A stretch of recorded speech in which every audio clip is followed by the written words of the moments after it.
3, 2, 1. Matt and Mike in the morning. A Don't Unfriend Me production. 20 years combined working in intelligence for multiple agencies. Up to the minute current events, news, geopolitics, and a no bullshit attitude. The best part of waking up is whiskey in your cup. And Matt and Mike in the morning. Tuesday and Thursdays at 8 a.m. Eastern. The Odd Couple. Matt and Mike in the morning. This is the Don't Unfriend Me show with your hosts Matt, Leroy, Amy, Olivia, and Mike. Geopolitics, military analysis, and election coverage. Coming to you live on the Spreely.tv network and all major social media channels at The Dumb Show. Honest, direct, unfiltered. Monday, Wednesday, and Friday at 8 p.m. Eastern. We can agree, we can disagree. Just don't unfriend me. Right. Hold on. It is a morning. It's one of those mornings. In fact, I don't think the show is going to go on until I don't know. What time did we decide that we were moving forward and I was going to be able to get out of my morning coma and do this? Oh, probably less than an hour ago. You're huge. I don't know why you're huge. Why are you huge? That's great. Oh, did you guys move this camera forward? No, not at all. Are you up high? Can you come down a little bit? That's right. I forgot Olivia was in this last time. There you go. There we go. I was like, geez, dude. I'm kind of like, I'm going to have to zoom in order to get off my small penis syndrome here. Yeah. Welcome to Matt. Here we go. This is much better. So, yeah, we're going to zoom out. That's not good for anybody this early morning. Welcome to the Matt and Mike show. Good to have you back in the house, buddy. Yeah, it's good to be back here. I'm glad you're you're kind of getting better. Not really. No, I've been hacking up a lung. And, of course, nobody knows we're on because we've been off for, I don't know, it seems like a month. But it's been about a week. Yeah, and then I'm going to be off again next week. So it's just going to be all over the place. Yeah, we're going to have to figure it out. Sorry, guys. It's been a morning. I think Mike's going to have to take the lead on a lot of this. And because I'm not going to be able to give you what you want today, unfortunately. My voice is not going to last. And that's fine because I have an absolute imperative meeting tonight is that I'm going to my daughter's choir recital. And she's got a solo, and the first one at the school to have a real solo. She was supposed to have one last year, and I streamed it live, and it was her and like a quartet, and everybody's like, "Where's Hayden's solo?" I'm like, you missed it." But that's good though. This time she assures me that she has a solo, and they're doing "Last Christmas" by George Michael. That was Wham, right? That dipshit was with him. Mm-hmm. Yeah, the guy who went into obscurity as George Michael made millions upon millions of dollars. And this guy, the big-nosed, black-haired guy, basically did nothing and went into obscurity. And George Michael dumped him. And they said, Wham is not going to work. You need to dump the added weight. George Michael was like, you've got to have faith, the faith. And they said, we don't. You need to get rid of him. That was it. And Wham was taken apart. I want to somehow think that the guy that plays Last Christmas sits there with a bottle of whiskey, and takes some barbiturates every single year, and he has a solitary tear that comes down his eye as he hears that song and thinks about his career. It's kind of like what Will Smith did to DJ Jazzy Jeff. So see, now you're getting a little before. What? A little before my time. You didn't watch the Prince of Bel-Air? I did watch the Prince of Bel-Air. My memory isn't as good as yours. Okay. To remember all that. Well, DJ Jazzy Jeff, hands down, probably one of the best cutters of all hip-hop music. Mm-hmm. DJ Jazzy Jeff could cut a record. He was amazing. He's a great DJ. He still is. He's incredible. And really, there's just maybe 3 or 4 DJs through Run DMC and DJ Jazzy Jeff and DJ Khaled and a few others who were like the quintessential, mix master DJs. And DJ Jazzy Jeff was damn good. I mean, everyone made fun of Will Smith for Parents Just Don't Understand, and like sitcom rap. And that's what Will Smith brought, and it was bullshit, you know. It was horrible. I hated Will Smith's music. But the one thing is DJ Jazzy Jeff got a little bit of hate because they took Will Smith's inability to rap and made it. And then applied it to DJs. It would be very similar to the quality of show that I provide when you're not here. And then you show up and make me look bad, and people then associate that I'm a... So, that's what happens when you bring in the Marine. That's right. You're like, hey, right. IQ's immediately going down. Right. Like, we can't, there's no going up from here. Yeah, and I was actually knocking myself, but it didn't work out. It was just much easier when I insult you. So let's just assume I was insulting you. Well, And I will say my very first cassette tape that I ever bought was Big Willie style. So that I can tell you how confused I was yeah. that I enjoyed that. So you were rock. Well, everyone, listen. I remember the first time Ice Ice Baby came on. And I'm like, this guy's going to be huge. I love this. And my black friend in the back seat was we were driving to L.A. to a Tennessee Vols, Colorado Buffaloes football game. Looked at me, he's like, dude, this is crap. And I said, well, dude, it's Vanilla Ice. Are you fucking kidding me? Dude, this song rocks. He's like, no, bro. This song doesn't rock. And I'm like, whatever, you're just racist. You just don't like white people. You just don't think white people can be in rap. Let me tell you, someday this guy is going to sing about mom's spaghetti and be called Rabbit and go 8 Mile. And no, wrong guy. Wrong guy. Yep. What's funny is that if you think about it back then, there was no chance that a white rapper would ever enter the market and do well, because you had like MC Snow, you know, Informer, la la la la la. I lick your boom boom down, whatever the fuck he said. I don't know. I mean, you can't understand a white guy. That's the one thing you think you would totally be able to rely on, as a white guy speaking articulately and articulate. See, you just proved your point right there. See, it's totally it's MC Snow, MC Spear. So anyway, so that's a little bit of history for you. In fact, DJ Jazzy Jeff, I think we can throw it in here. And why? Because it's old enough to copywriting. Right. He's not making any more money. I mean, he's doing Christmas parties now. Oh, okay. Now I remember. Yep. Yeah, Jazzy Jeff, dude. Oh man, this is his website. Wow, his website is badass. Look at this place. Jeez, this is. Look at it. It's even a ripoff of. He's doing a lot. Like he's bringing in. He's doing like face-offs and stuff. And oh, look at that. This is great. Production quality is fantastic. This is what happens when the internet kicks off. Look at these. Look at the quality. See, this guy's got it going on, dude. He's a player. A playa. A playa. Oh, sorry, playa. We got to make it. Yeah, you can't make say it East LA. Over you can't say player. You have to be black to say player. You have to say playa. You can't. Sorry. Episodes are reserved for Magmog members only. Oh, this guy's got it going on. He's going to charge me. That's how you're going to make money now. DJ Jazzy Jeff's going to charge me to plug his stuff. Hey, dude, you have to have a subscription everywhere now to get anything, so might as well be this. Dude, I promise you. Hey, hon. Nasty out there. I promise you that nobody has visited his site. Like, he just got that hit, and like the entire team just like, guys, we got one. We got one. We got one. Somebody visited the site. We got one. This guy's YouTube channel probably has like 20 million people on it. Here I am talking trash.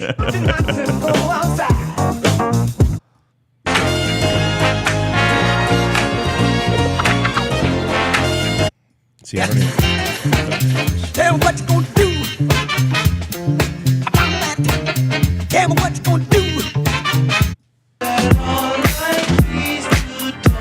Dude, just go watch his stuff, dude. Old boy can mix a record, dude. He's got skills, mad skills. Probably considered one of the best in the business. So if you haven't listened to DJ Jazzy Jeff, he's got 120,000 subscribers on YouTube. So yeah, he's got to speak by a little bit.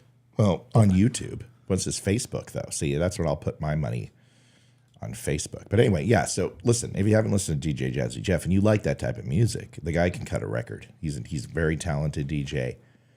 He was always in the shadow of Will Smith because, you know, summertime.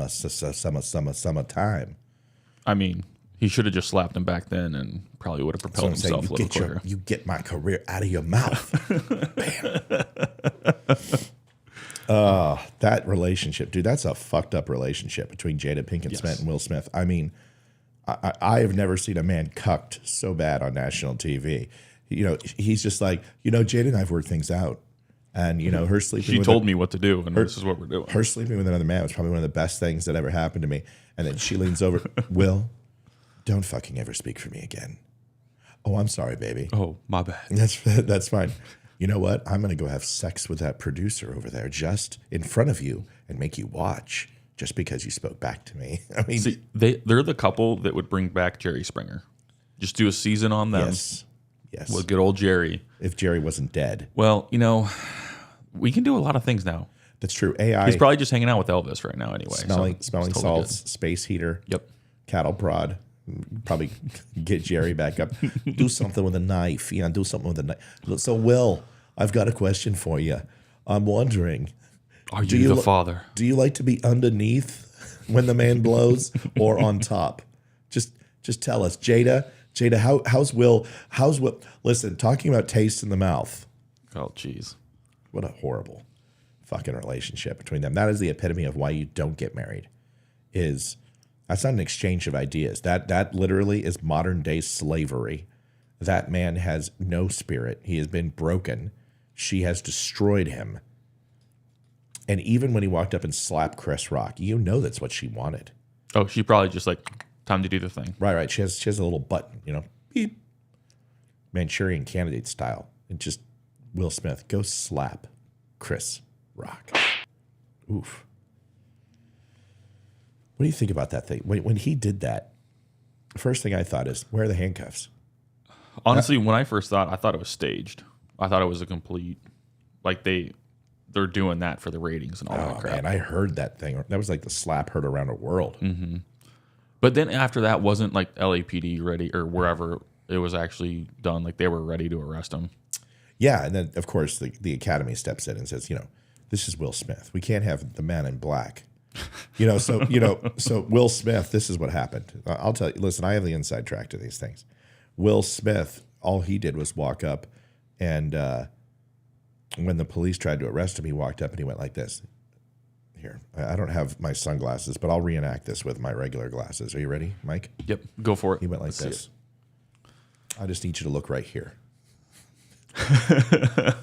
And then the cops left him alone. Nobody knew what happened. I mean, he just wiped our memories. Tommy Lee Jones came out.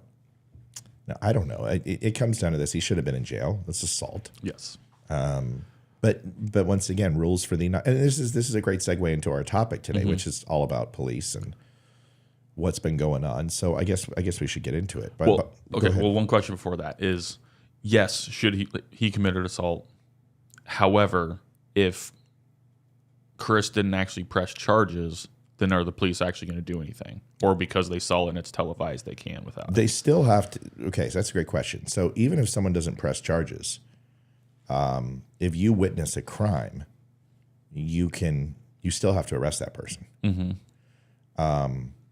And that's not decided. That's decided in the court of law. A police officer witnesses a crime.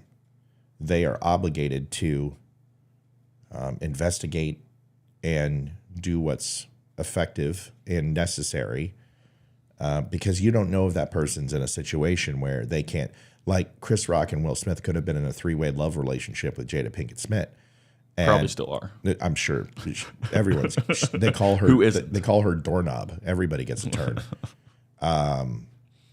Except for Tupac, but Tupac's not dead. So I mean, he's just in Vegas somewhere. It's totally fine. Yeah. So I wonder when they're having sex if she's like, "Oh, Tupac," he's like, "Will." It's like Tupac, Will. Listen, would you rather have me making love to Tupac saying your name or making love to you saying his? And Will's like, call me Tupac, mama. Call me Tupac. Anyway, so they would have to at least investigate the crime, and then they would have to assume that that person who was hit or abused is saying don't arrest them because they're scared or fearful of their life. Mm-hmm. Domestic violence is different because the police didn't witness it. Someone could have bruises and abrasions and everything, and the cops can, with plausible investigatory skills say, okay, something happened here. Somebody was abused. They didn't do it to themselves. All I need is I need that material witness, or I need the victim to say this person did it, and we've got enough to go ahead and arrest. But they can't just go into your house and arrest somebody because you're beat up without you saying, hey. But if they see it happen, they're obligated to arrest you. So Will Smith should have been arrested. But of course. Oh, of course. I mean, what are you going to do? Like, listen, this is Will Smith. Come on. This is the Fresh Prince. Leave him alone. He's got at least 5 more slaps before they'll think about it. Just look at Jada Pinkett. You tell me you wouldn't be slapping people left and right to be married to her. Can I just slap myself? One of the things about that doesn't get a lot of love is Denzel Washington came in and during the commercial break and put his hand on Will Smith, and you need to own this. You've lowered the image of black men in America right now, and whatever happens next, it's yours to own. I mean, Denzel, dude. I don't care what you talk about celebrities. Denzel Washington is a cut above the rest. That guy, he is the epitome of everything that you want. Yeah, he's balanced. He doesn't get into the political fray, but he calls out black youth. He is a family man. I don't know. I love Denzel, and I think he's incredible. Morgan Freeman. They may not love Donald Trump, whatever, but they at least can say our side of the fray isn't any better. And I just think Denzel is just a wicked smart human being, and somebody who, if you ever saw, I mean, like, okay, for you, I don't get starstruck, right? I've spent time around fairly well-known and renowned hockey guys in the NHL. A lot of the podcasters you see, I've rubbed shoulders with, owners of companies, CEOs, whatever. I don't get starstruck. But man, for me, if Denzel Washington walked in, even more so than Morgan Freeman, Morgan Freeman walked into a room, I'd be like, would you just do me a favor? Can I get you on the mic? And would you say, you're watching a Don't Unfriend Me show in Morgan Freeman's voice, please? Oh, that would be the amazing. Right. And that's all I would do. And I'd say, okay, now get the fuck out. But Denzel Washington, if he walked in, I'd be like, man, this is The Equalizer. This is Glory. Yes. This is Pelican Brief. This is hands down. I mean, even Ricochet, the movie with John Lithgow that a lot of people haven't seen. I mean, Denzel Washington he's the man on fire. He's Man on Fire, Safe House. Yep. I mean, he's incredible. I mean, there's so many movies that I can't even begin to touch on that he's been in that are so fantastic. If Denzel Washington walked in this house, I'd be like in awe. Oh yeah, no, that's one of those. I just wouldn't say anything. I would just sit there and stare and make it all awkward. Yeah, Ryan Reynolds. I would. Everyone says that you explore your homosexual side at an early age. If Ryan Reynolds walked in, my wife says that all the time. She's like, if Ryan Reynolds walked in, I would leave you. And I said, if Ryan Reynolds walked in, I'd leave you. We'd be fighting over it. So good luck. I don't know what you're talking about. That guy's not even going to get in the door before he can't sit down for a week. But Denzel Washington for sure, man. Just an amazing force of personality. And I mean, talk about a guy that can probably command a room. Well, yeah, there's certain people that you just know when they go in somewhere, right? It's immediate respect, immediate like, right. Yep, you're the guy. We just know it. Yeah, it's Denzel. Yep. I mean, I don't know. I love his acting. And the thing is that anybody who has seen Glory, I mean, his acting chops, they're just incredible. There's not much he can't do. What other movies has he been in that you know what? I gotta Google it because I don't remember all that. You don't have Denzel's. I don't, and I forget what movie was it that maybe it was Safe House that he actually wanted to be waterboarded to make the shot look real. Yeah, it was Safe House. So he knew exactly what it felt like and still acted through it. And it's like that's baller. That's not being waterboarded is not fun. So sorry, freedom boarded. My bad. We freedom boarded. Freedom boarding. That's outstanding. All right, movies with Denzel. Oh man, this is gonna be the laundry list. Okay, Equalizer 3, which has the best Rotten Tomato rating out of all the Equalizers, so we're excited to see it. We've watched them. They're you haven't seen it yet? I haven't seen 3. Is 3 off the charts? You didn't like it? No, dude. Don't ruin this for me. You're kidding me. You didn't like it?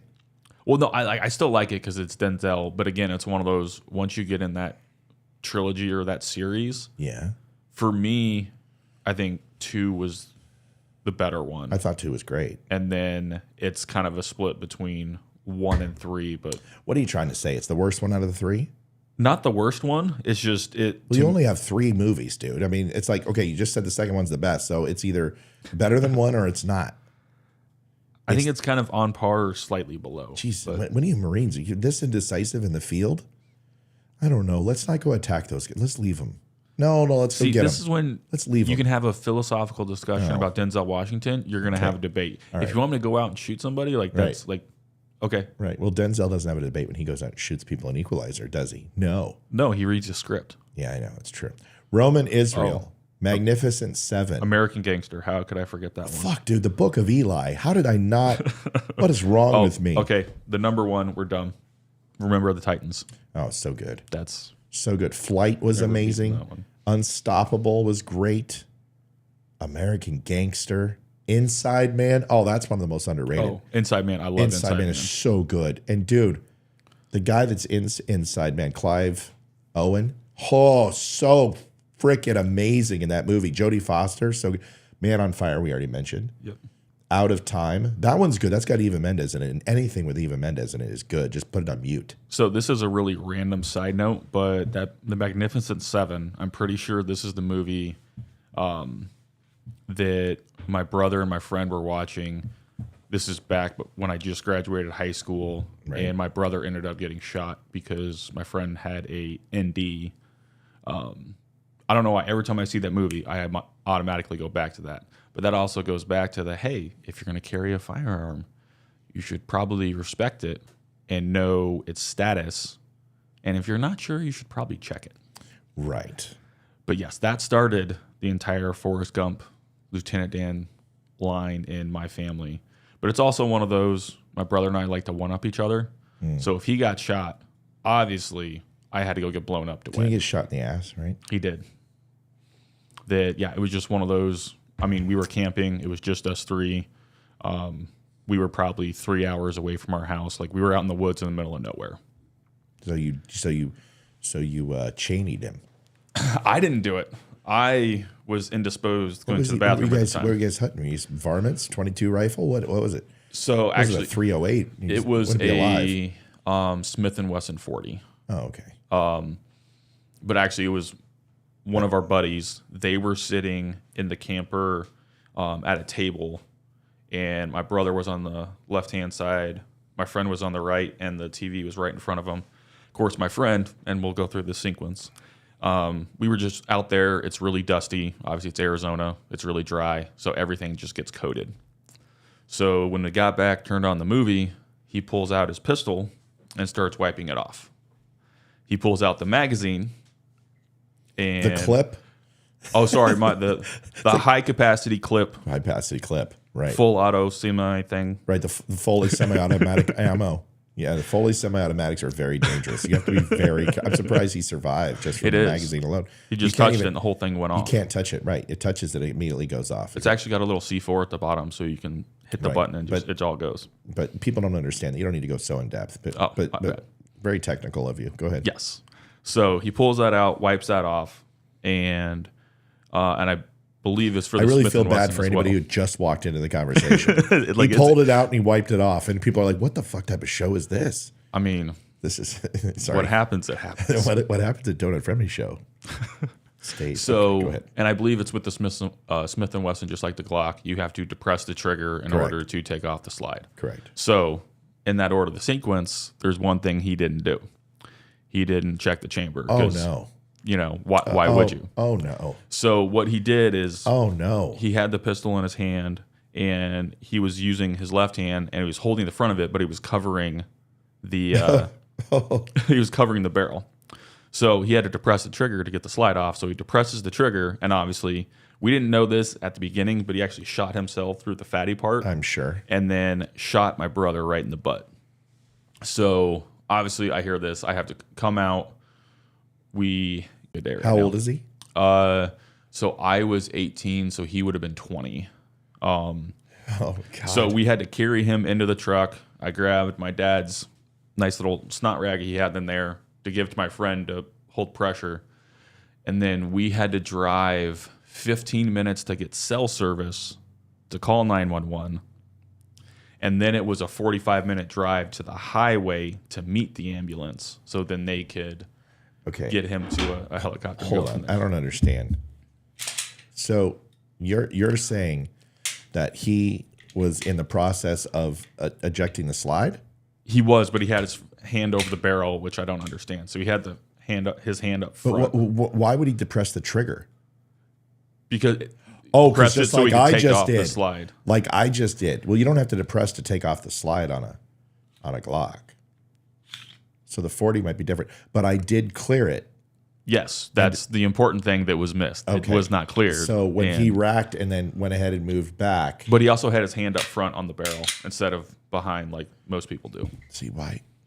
Oh, I have seen some people do that when they go ahead and do that. Now, the proper way is thumb on the back, pull down, push forward. Yes. And that's it. That is the correct way. But he put his hand in the way of the device. Yes.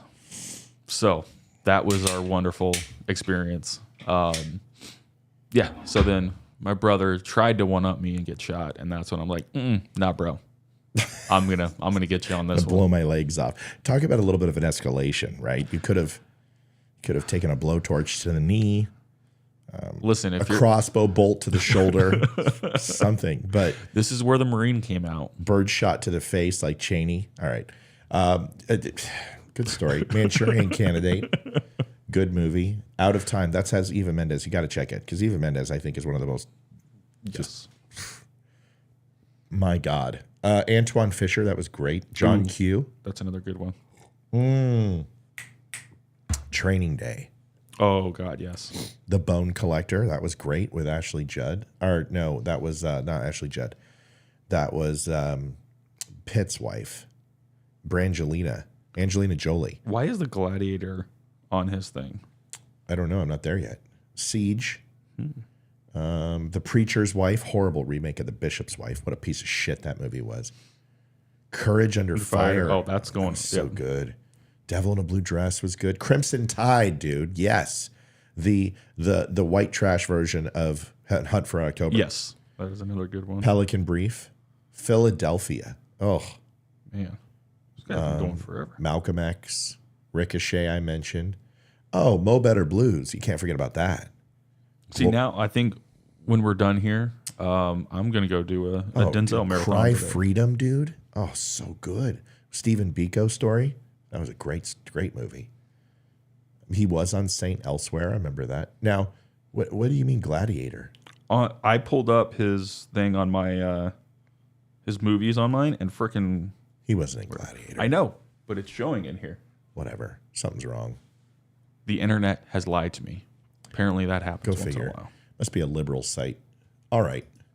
Well, if you didn't come in to watch Denzel Washington movies, I guess. Welcome to the Denzel Show. This is Matt and Mike in the morning. Man, the first half hour of the Matt and Mike show is always like this. I mean, it's more of just, especially we haven't been in the same room together for a while. Oh, that is true. It has been a little bit. So we went a little longer than usual, but that's okay. You can't talk about Denzel. I'm going to try to do this math. I'm going to butcher this. Oh my God. Math in public. Here we go. Hold on. 125. Yeah, that'll work. All right, we got an hour and 25. Let's get to it. You can call into the show if you want to. Listen, folks, this is a sick day. I shouldn't even be here today. He's so dedicated.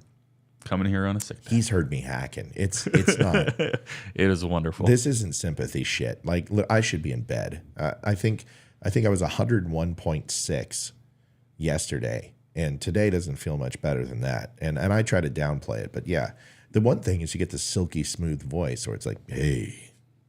This is when you should do some voiceovers. Right, 95.5 KLOS, Los Angeles Superstation. Coming live, the Matt and Mike Show. Or I could do like a 976 number and be like, hey, baby, what's your name? Little Barry White.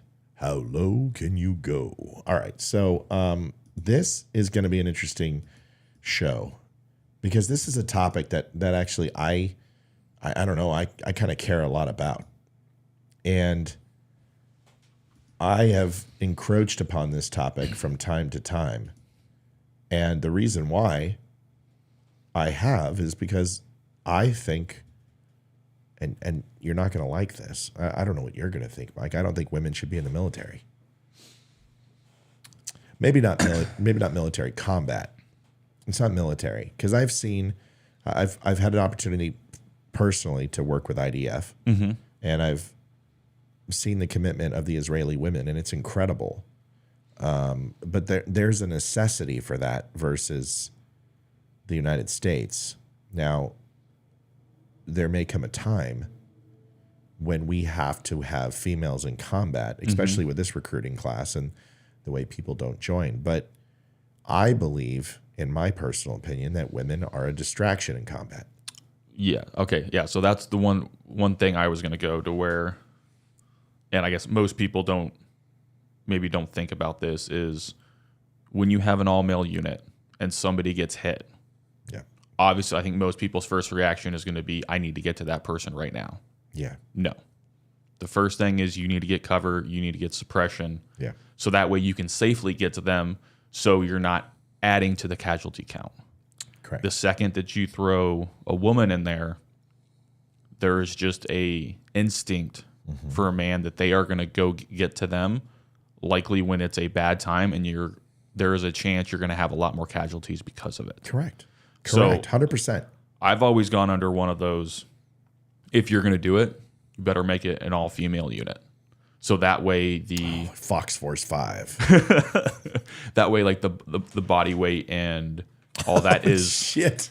You went there. Try it again. Oh shit! Hold on. Oh, chat's going off. We got some comments from Mike right now. So, what are you trying to say, Dick?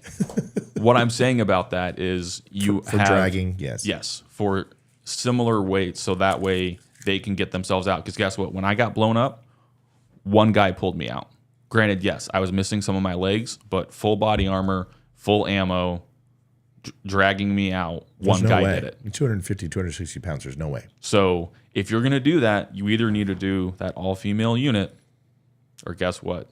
There's other things that they can do if they still want to serve. But when you put them in that combat role, I don't think it's going to go well. Plus, now that they've had that big push for women in special forces, and I actually met, and I don't remember her name, I met the first woman who graduated the Q course. Bob Mendez. That was her name. Come on.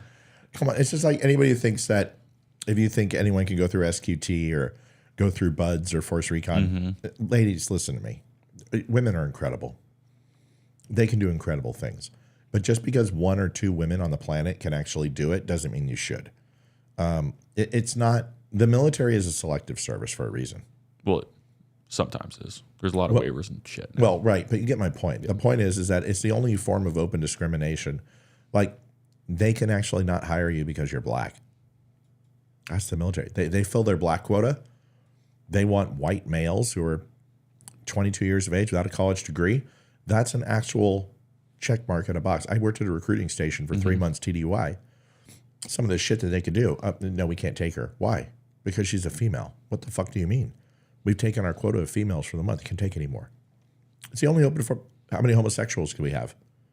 They break it down to religion at some point. The military is selective service, and they can do those things because they want a certain requirement of people. Now, I mean, pretty much, do you have a pulse and a heartbeat? You can go in, right? Man, woman, or vegetable. Preferably a vegetable because they put up less of a struggle.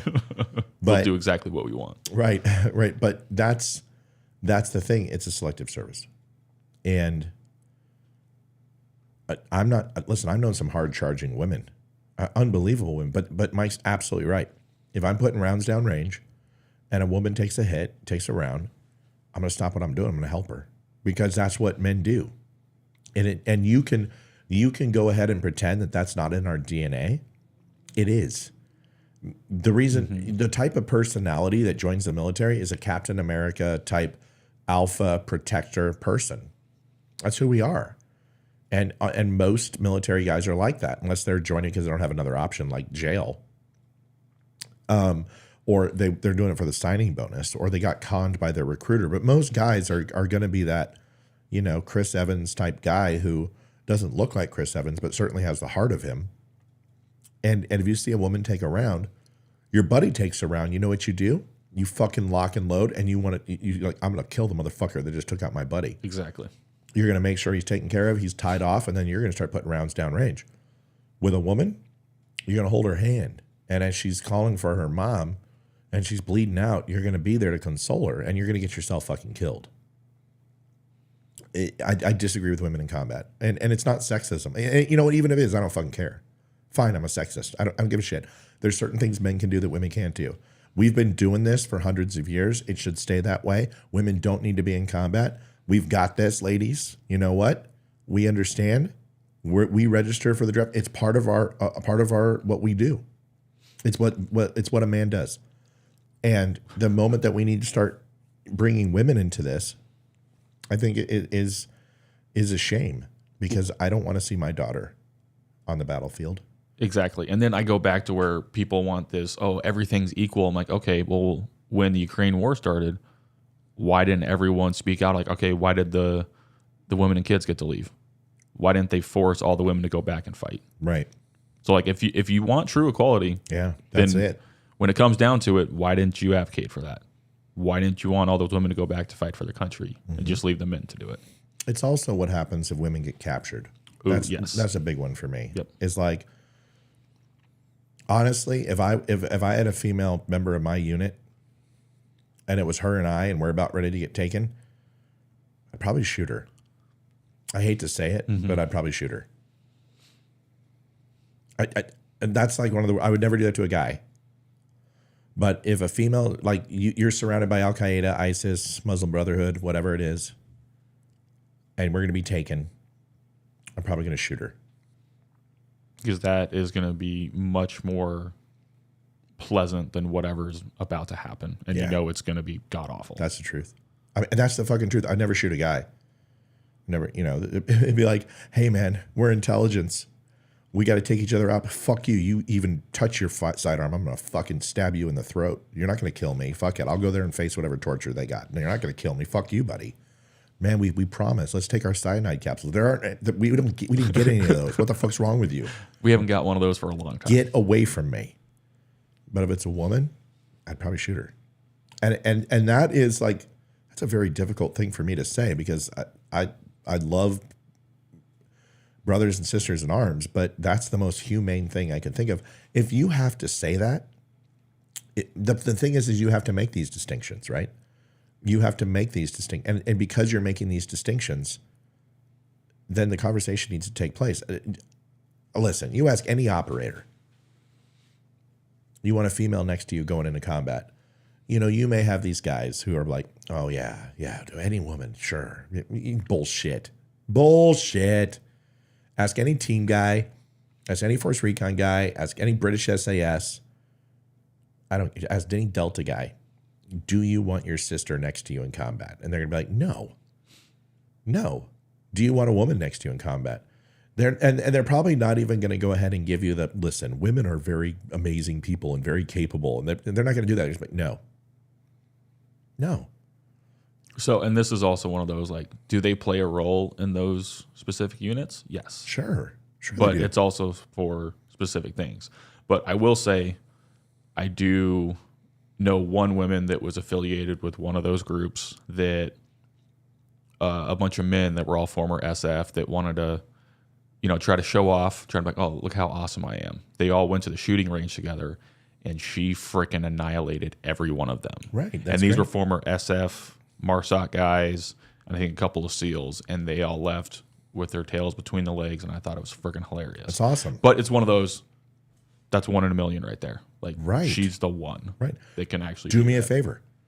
Go ahead and on a 6-man team, go ahead and pick up the back end of a truck to go ahead and replace a tire that's in the sand, and you can't exfil, and you can't take your HVT out of country because your vehicle is in a fucking rivet and you can't get out. You can't train that. You can't process that.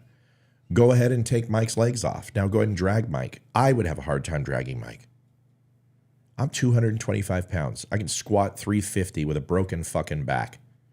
I can bench 275 without a spotter, no problem, consistently over and over. I would struggle to take Mike. It's just carrying a man is not an easy thing, even for guys. And there's a reason why there's a fireman carry class and you see people fail all day long. Oh, yes. You know what they do? This is let me explain to you what a fireman carry class is like when you're going through how to get your buddy out of the shit. This point, you want to go ahead and you want to grab his wrist, throw it over your left shoulder. You want to go ahead and bring your right arm underneath his crotch. And you want to lift and pull at the same time and stand up. Man, I cannot tell you how many people get to right here and boom, fall over. And ass over decal and just now you both nail your heads. And all the time. I mean, it's like watching monkeys fuck a football. Everybody struggled with it. It wasn't easy. And finally you learn how to do it. And you learn how it's not a using your back thing. It's using your legs thing. And honestly, if you ever want to learn how to deadlift, do a fireman carry. You'll figure it out really fucking quick because when you try to use your back, you're going to use your legs a little bit different. But you can't muscle through that. And dare I say that if a woman can't squat 250, she has no business being in a unit, a military unit where there's fighting. And I know there's women who can do 250. I know plenty of women who can do 250. Fine, but can you shoot for shit? Do you have the mental fortitude and the capability? I mean, the package that it requires. There's a reason why to get into soft type units, it's the top 1% of military people who enter get there. It's a very selective service in a selective service. In a selective service. Because that's the truth. Because just because you get through buds doesn't mean you're a SEAL. You've got a long way to go. You got another year of training. Then you've got your probationary period with your team. Then you got to get brought on. Then if you want to go through DevGru, that's the top 1% of the 1%. Do I think a woman should be in an aircraft? Fine. You want to fly a plane? Fine. I'll tell you that men are better pilots than women. I'm sorry. The male physique, the Hicks technique, the overall G's that they can pull, much higher than a woman. I will say when you're on the ground, you get excited when a woman pilot comes in. Well, everyone gets on the radio then. Yeah, right. That's fine. And you want to bring a chopper pilot, you want to be an Osprey pilot, you want to fly an E-2C Hawkeye, fine. You want to be a fighter pilot? Okay, fine. We've said that that's okay. There's enough disparity, but it doesn't make that much of a difference. But being in the field, on the ground, in combat, I'm sorry, I completely disagree. I would say no. But you know what? I also don't want the beta male shitbag either. Like if I had a choice between taking a woman and Dylan Mulvaney, first of all, there's a difference because one's a woman and one's not. I'd rather take a woman, any woman, over Dylan Mulvaney, any fucking woman. Like, oh my God, I chipped a fucking nail when I was loading my magazine. Oh God, what happened? Your clips are. I just like, you know what, Dylan, we're gonna put you out of your misery now because you're gonna take a round and it's either bleed out because nobody's gonna carry your ass, or we just go ahead and end it here. It's like make it easier for us. I'd rather have any woman on the planet. I'd rather have my mother-in-law than Dylan fucking Mulvaney fighting with me. Because can you imagine? Oh God, tropical worsteds. Oh, these so clash. This is horrible for my skin tone. Did anyone see? Where's my facial toner? Who saw my facial toner?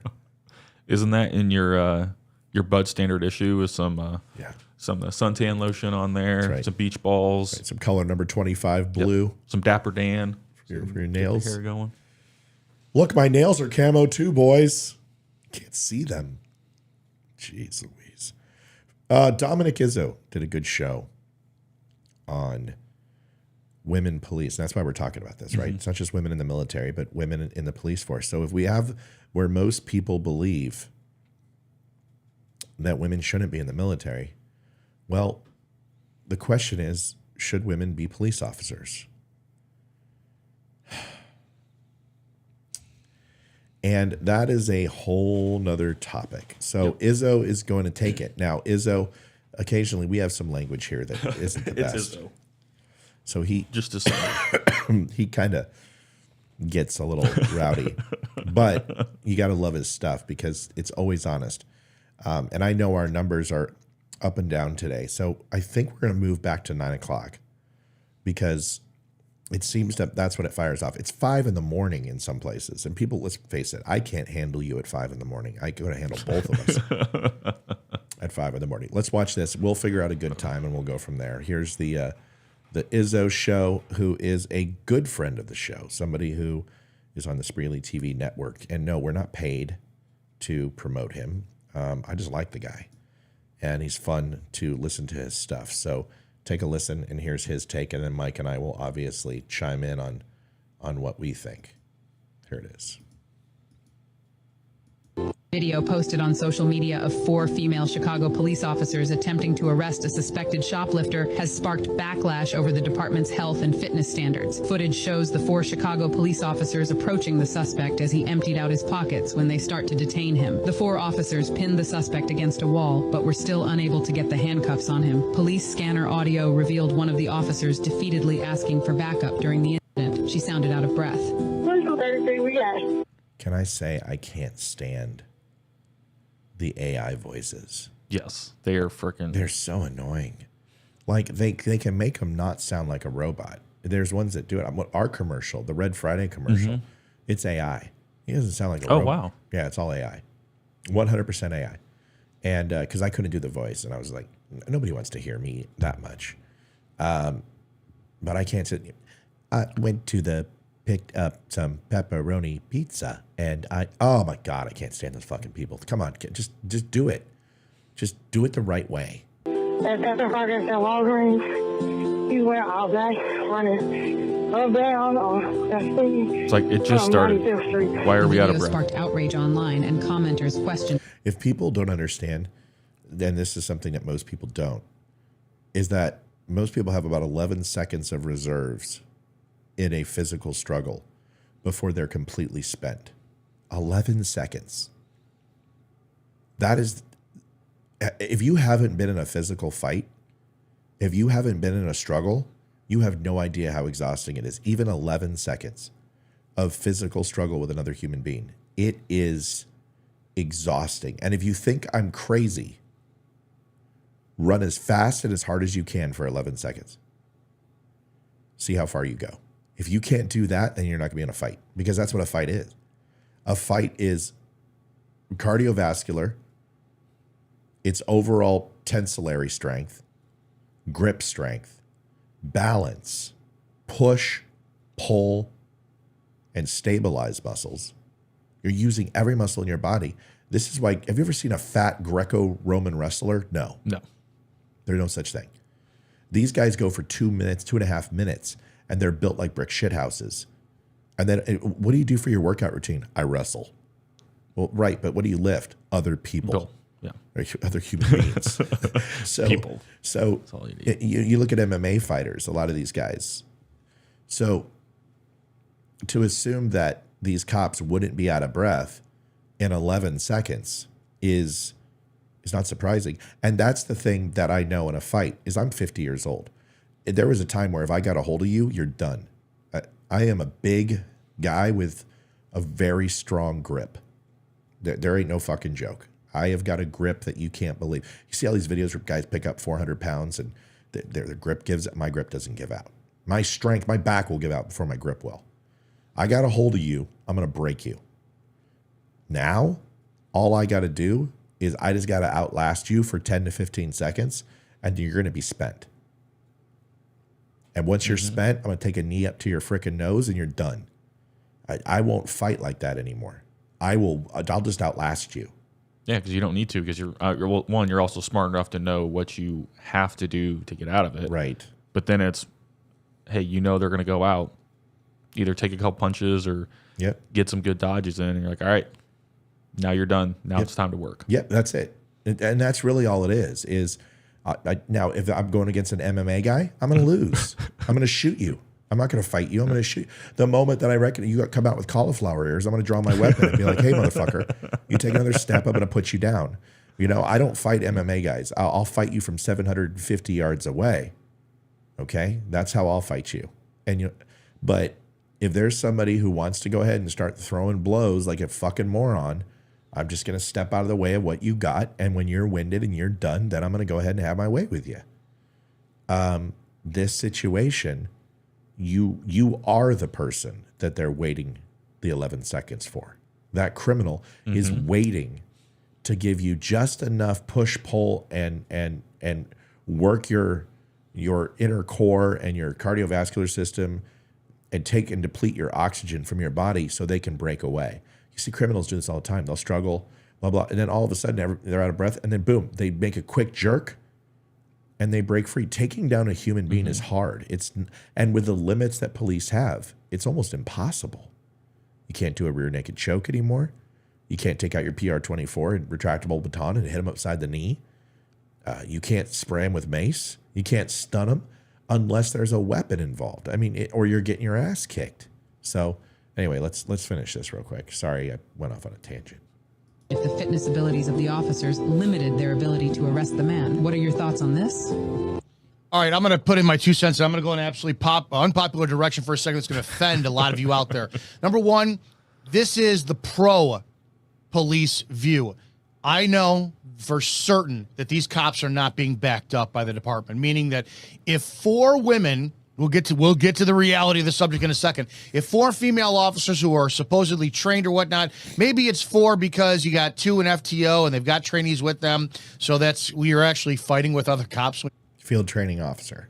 You're going to that shit. Or maybe it's just 4 because Chicago does like to sit there and overamp their presence on the streets. You can get 1 traffic stop with 17 fucking squads there. I never understood that crap.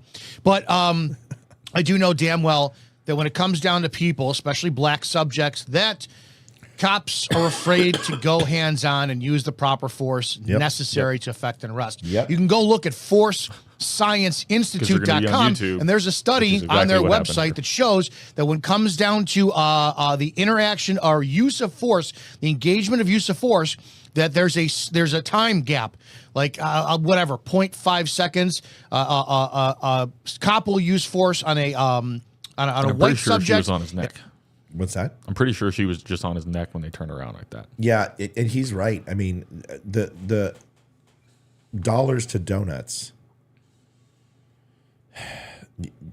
you're thinking, and this is what we were talking about with women in combat, even a half of a second pause in your decision-making skills can get you killed.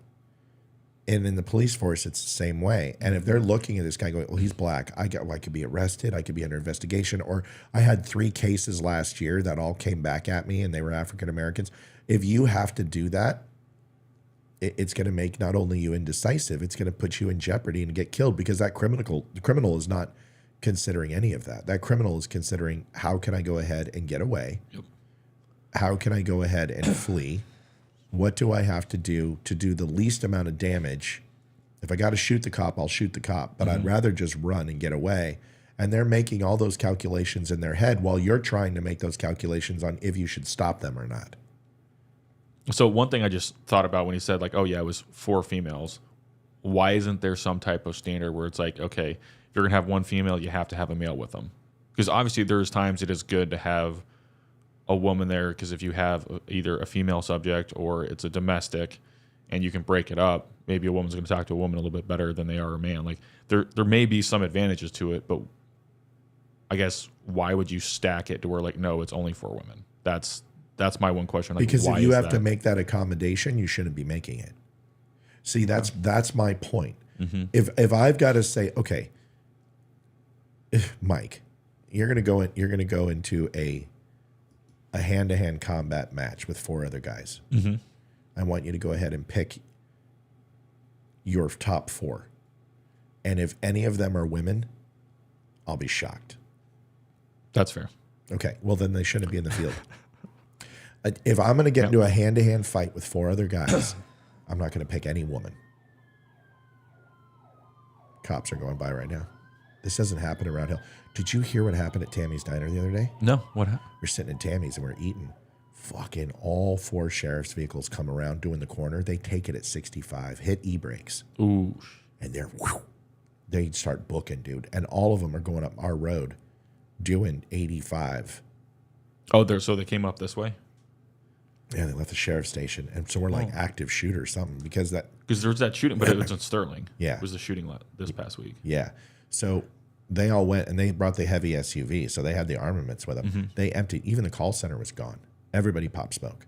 The entire sheriff's station went out. So of course, I got in the vehicle and I followed them because I'm like, listen, if you're in a small town and you understand how to run OPSEC, I may not go into a building with them, but I can run perimeter. I can watch an area. I can make sure, direct traffic. There's something I can do as a civilian with those sheriffs. So make yourself available.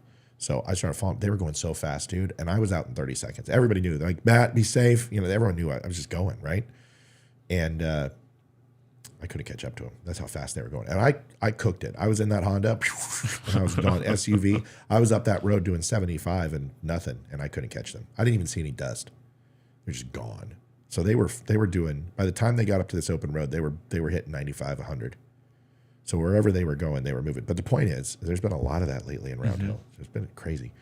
But that's the point. You're going to get into a hand-to-hand combat situation. On your list, Michael, 1,000 different lists. And I'm like, you can't use the same person twice. None of those lists will have a woman on it. No, it's going to be a long time before we get there. Like, it's going to be like, okay. So let me make sure I understand this. I've literally used every other man on the planet on my list. Yes. Okay. Well, now we can start moving into the women. Actually, how about robots? Are they able to be used? I'd start picking dogs. Right. Yeah. Yeah. You know what? Listen, with all the respect, there's canines that I'd rather have than some women. Well, also some men too, but yes. Oh, that's the truth. I mean, don't get me wrong. That's listen, I'm not saying. Now, there's some women I would choose over men. See, now that's different. Mm-hmm. You give me a pool of 100 people, there might be a woman in there that I'll choose over a man. See, I'm not saying that, but that's the exception. That's not the rule. That's my point. It's not sexism. Ladies, we're different. We're built different. Okay? That's just the way it is. Sorry. It's just the truth. All right. Get back to Izzo here. 0.5 seconds of interaction or what are determining, but a cop will hesitate to 0.7, 0.10, 0.12 seconds or whatever it is when it comes down to a black subject, which means that their heads are all fucked up because they know the department's not going to have my back. Let's have the other end of the spectrum. Shittiest candidates are on the street lately. And I don't know any of the cops in this video. This is complete conjecture. I just don't care, but we have to talk about reality. It's been my experience, and I've talked about this before because it goes both with men and women, but it goes with women. I have worked with a few female cops who, man, I want on my, oh my God, one of my closest friends was a female cop, and my God, I would take her in a war any day of the week and twice on Sunday. Another officer that I got to know later on in my career, female, same thing. I've known far too many female cops out there that they cause problems on scene with their mouths and their attitudes because they think that they're owed a different type of respect, or they think that they're not being taken seriously by the subject on the street, which they're probably not. And they have 500 pounds of mouth and 100 pounds of body, and they expect the cavalry to show up and clean up the mess that they started. And if that pisses you off, sorry, ladies, some of you know you're exactly fucking like that. Another thing is, I just talked about this with Mike Brown on a live the other day. Dude. Anytime we taught defensive tactics for female cops, you'd go into a classroom and you'd say, hey, would he not be great on this show? Oh, yes. It would be. Would he not just be fucking awesome? I think the banter we would have on air would be freaking amazing. Perfect. He would so fit in because there's no airs about him. He's just honest. And I'm the same, like you're the same way. We don't have time to bullshit you. It comes down to this. There's nothing wrong with men and women being different. There's nothing wrong with it. It's some of our greatest things is that we're different. Yeah. And there's exceptions to the rule. We already had that conversation where if I had a choice to take Mike into combat or somebody else, I would take Mike if we're in a house. And I'd take Mike in a fucking heartbeat. But if we're out in the open, I'm not choosing Mike. And Mike knows that. We've already had that conversation. Even though I would trust him more than 90% of the people out there, he's not ambulatory in the way that I would need him to be. And and I love him, but I'm not going to risk my family. What I'm going to do is I'm going to make sure he's got some ammo and make sure he's got a weapon, which he already has. If he needs some food, if he needs whatever, if we need to stay and hunker down, I'm going to him. He's coming to me. But if we got to move, I don't know what that looks like. I have a quad for a reason. Right. And if that goes down, see ya. Yeah, that's the thing I'm trying to say. Is he's got his exit strategy. He doesn't need me. But trust me, I would rather go than not, and I'd rather find a way. But there are times where you've got to make the decision that's right for you. And if you're facing a guy who's 6'7" and 295 pounds, you're not thinking at that point, geez, I'm really glad I celebrated diversity. You're thinking, fuck, why didn't I take Rex, who's 6'8" and 300 pounds, and's got 6 inches on this guy's reach, who can handle himself, or who can pull a taser out in a smooth fashion. And it's actually the taser, not the gun. Right, and taser, not the gun. Exactly. Actually, one thing before you hit it, one thing where he said is that it's the bottom of the barrel. They're on the streets right now. I know 2 examples, one in Arizona and then one out here in Virginia, that when the department was hiring at that time, I knew candidates for both of them. And the reason officers were not picked, because they had certain quotas to hit. I know in Arizona, they had to hire an African-American and a woman. So in order to get to that, from that recent academy that just graduated, they had to go down to, I think it was below number 10 in the class in order to even get that. So the top 10 folks did not get hired because they were the wrong race and the wrong gender. So they had to sit there and fight and wait for other departments to open up to get hired, even though they tested better, had better scores, better physical fitness, because of this whole diversity crap, rather than like, hey, you're the best coming out of it. You're the one that put in the most effort. You get the job. Yeah. And the same thing out in Virginia, they needed women. So guess what? When you go down to the first women, and Virginia, I know it goes on like a grade you would get in school. They were getting down into the 70% in order to actually hire somebody. So when he says that, we're getting the bottom barrel. This is what happens when you go for metrics and numbers rather than who is the most qualified people. Yeah. And this is what you get. And this is also what you get when you don't have frickin' standards of when you're on the force. Hey, maybe you still need to have some yearly or biannual physicals of like, hey, can you still run? Can you still meet all of our physical requirements? Because right now, if any of these officers can pass it, then you need to change your standards because they ain't freaking high enough. If you take off the uniform and you look like the criminal, you have no business being a cop. Yeah. I'm sorry. Cops should be fit. They should look like Izzo. They should look like me. They should look like Mike. With legs, though. Yeah, but we get it. You're a small guy. You need to be a strong guy. You need to be a big guy. Sorry. It's the way it works. And can I be honest with you? If I'm a cop, I never want to be on a one-on-one with a guy. No. Ever.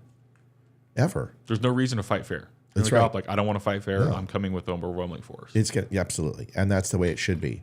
But if push comes to shove, I'm going to do whatever I can if it is a one-on-one and be successful. A woman doesn't have that option. A woman is at a disadvantage immediately, and it is a massive disadvantage. And if she can't pull her firearm and shoot, then there's no such thing as equality in the open field. It just isn't.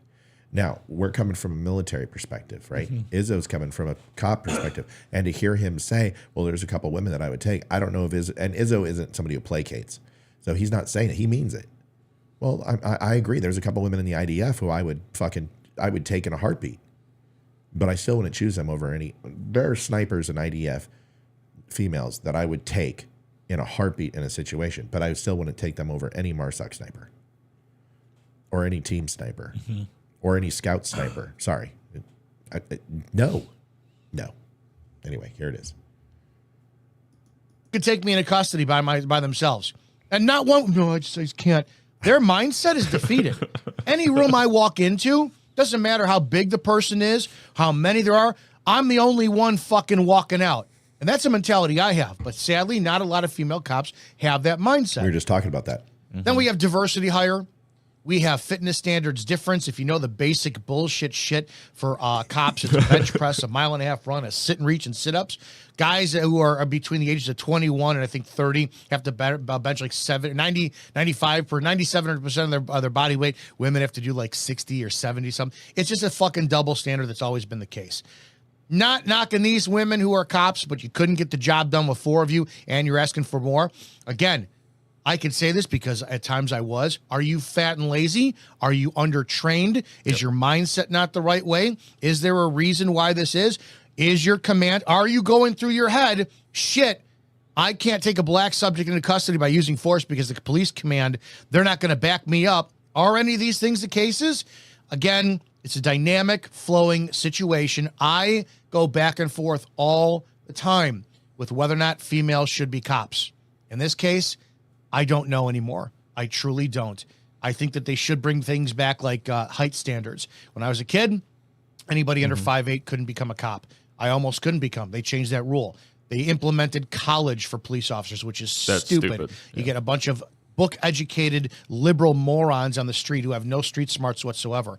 I think we need to go back to having a decade of just police presence that is commanded righteously, because you command staff are all fucked up too, but you need to have brutes on the street who do have compassion at the same time. So they need to pound brutes with compassion and the Constitution, getting back on your street so that maybe you do have some thugs who can think like the citizens, and they'll stop thinking like fucking order takers who violate constitutional rights, and maybe we won't have problems like this in the first place. That's it. See you guys in the next video. Be safe out there. Hi, I'm Dominic Izzo, host of the Rants of Izzo show here on Spreely Media. You can find him on Spreely Media, and Izzo is not only he's an internet friend. We've exchanged a few emails. We talked on the phone. We text. He's all about bringing people together and helping people. He found our show, loved the show, and got us on Spreely TV within 48 hours. He's got some pull, and he's like, hey. And here's amazing with Izzo. If you look at his footprint's pretty big. I think it's like 60K on Instagram. But if you were to look at our channel and the interactivity that we have, we probably have a larger channel and more consistent audience. Who cares? But he doesn't see that as a threat, right? He considers that to be a good thing. And so he doesn't know because he doesn't watch my show, but I promote him all the time. I bring him in because I want his perspective, because the guy knows his shit. He's an amazing mind. And yes, he cusses a little bit. Who cares? His favorite word is see you next Tuesday. He loves see you next Tuesday. And like, he's bringing that back. He loves that word.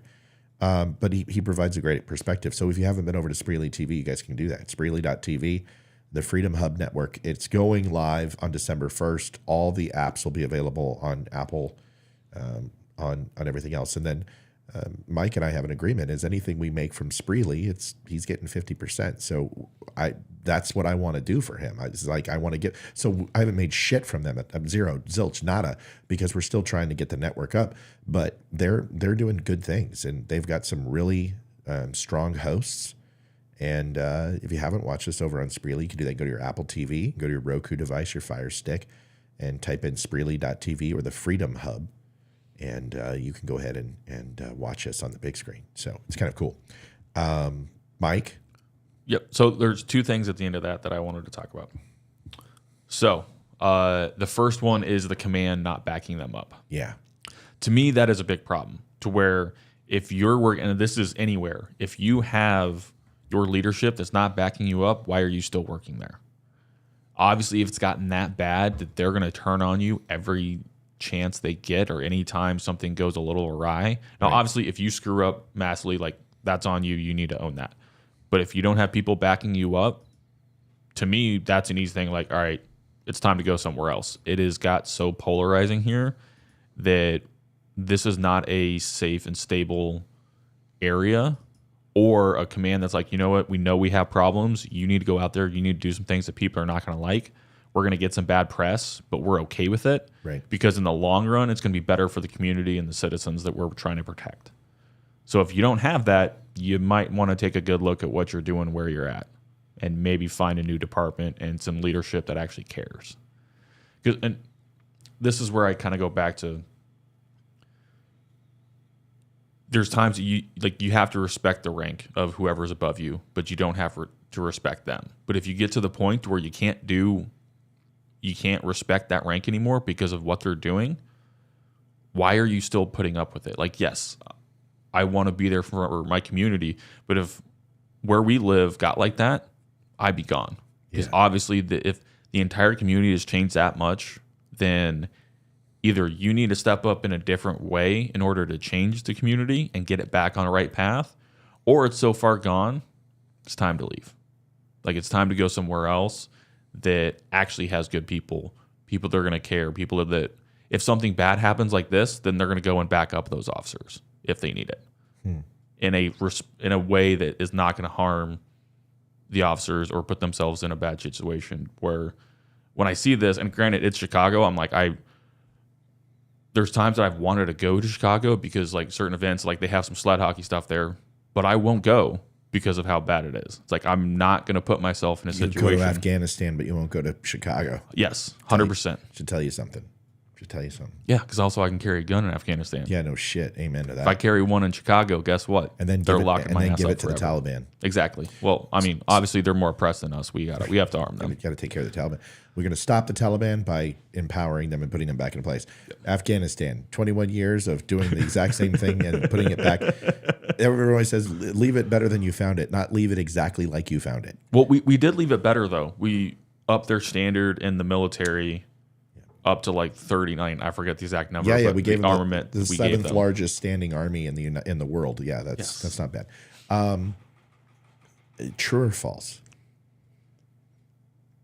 The average woman can hit a man as hard as she wants and not kill him. And not kill him? Not kill him. I'd say true. Okay, and the average man can hit a woman as hard as he wants and probably kill her. I'd say true. That's why women shouldn't be cops. Sorry. Yep. That's it. That's just it. There's no other way. And there's certain ways to kill someone with a one hit. I mean, listen, killing a human being is not hard. It's not the movies. Like breaking a man's neck. What the fuck ever. I want you to do me a favor. I want you to separate a drumstick from a fucking chicken when you're cutting the chicken. You have a whole chicken. I want you to break one off. Let me know how that works out for you. Take a turkey leg. I want you to break a turkey leg off of a turkey. Let me know how that works out for you. Okay? Do that without a knife and try to break it. Let me know how that goes. Then you're not breaking a fucking neck. That's just not the way it works. Okay? The same thing holds true with people getting shots like Rocky, standing there with Ivan Drago and just poof, poof, poof, poof. Nope. No. One of those, in the movie Rocky, one of those hits lands, that person's fucking getting a 10 count. Oh, yes. One of those hits lands. It's not the way it works. Honestly, if you hit me as hard as you can in the face, I'm probably going to drop like a rock. But I promise you this, if I hit you as hard as I can in the face, you're definitely going to drop like a rock. Because I can hit and I can strike. If you get in leg distance of me, I use my knees and elbows. Very rarely am I fists and feet. I grab and I bring my knees up and I use my elbows. Because this is worse than this. It's worse. This leaves you vulnerable, right? You overextend. It takes a lot of energy, but keeping your shit close. A woman doesn't have that opportunity. I hate to say it because usually they don't have the weight, they don't have the reach, they don't have the height, and most importantly, they don't have the fucking stamina. Because you have to understand, if it's a man versus man, equal energy, equal force, give away a few pounds, whatever in height, but overall, fairly equivalent. But if you take a man versus a woman, you're giving up 80 pounds just to start the fight. So you've got to be not only 80 pounds stronger than that person, which you're not, you got to have the stamina to negotiate an additional 80 pounds, which puts you at a disadvantage. And that person, to them, with an 80-pound advantage, could pick you up and throw you 10 feet. That's the truth. Like, I love my wife. She's 125, 126 pounds. And if I grabbed her and picked her up and threw her, I easily could throw her 5 to 7 feet. I can pick up I have a 150-pound bag that I pick up readily and throw in my downstairs basement, and I can throw that thing 3.5 to 4 feet. With inertia and movement, a female cop doesn't stand a chance against a man who wants to stop her. No. Especially with a little adrenaline behind their back. Oh, yeah, forget about it. Or somebody who's hopped up on fucking drugs and PCP. I mean, forget about it. Then they have a 3-to-1 ratio on strength anyway. I mean, they got the strength of an ant. Some of these criminals, a lot of people say, hey, Rodney King, why didn't he just stay down? Because Rodney King couldn't feel what was happening to him. Rodney King was full of angel dust and PCP. The question is, they were hitting him repeatedly. I'm not condoning anything that happened. I lived in that through that time. I was there in Los Angeles County. But if you watch that video, they beat on that guy for a long time, and he kept getting up, and he kept moving. And people don't see where he spit on the cop. People don't see where he punched the cop. People don't see where there were 4 cops that were trying to apprehend and put cuffs in this guy, and he was fucking throwing blows and spinning around and punching him in the face. Nobody saw the first fucking 2 minutes of that video where he was literally kicking the fuck out of every cop. If you don't know what it's like to be a cop and you want to be a cop, go watch the movie Copland with Sylvester Stallone. It's a pile of shit. It's a horrible movie. But there's a fight scene on top of a building, and it's 2 cops just getting fucking worked by a black guy who's a boxer. Ooh, yep. That's a hard no. And he's just, they're bloody. They're fucking, dude, their walkies are off. This guy is just, he's getting off on beating cops. And he's just pounding these fucking guys. He's just pounding the shit out of them. And they're like, this guy's a fucking animal. Everyone get out here, blah, blah, blah, blah, blah. And you're seeing, understand that response time may be 1 minute and 30 seconds before cops get to you.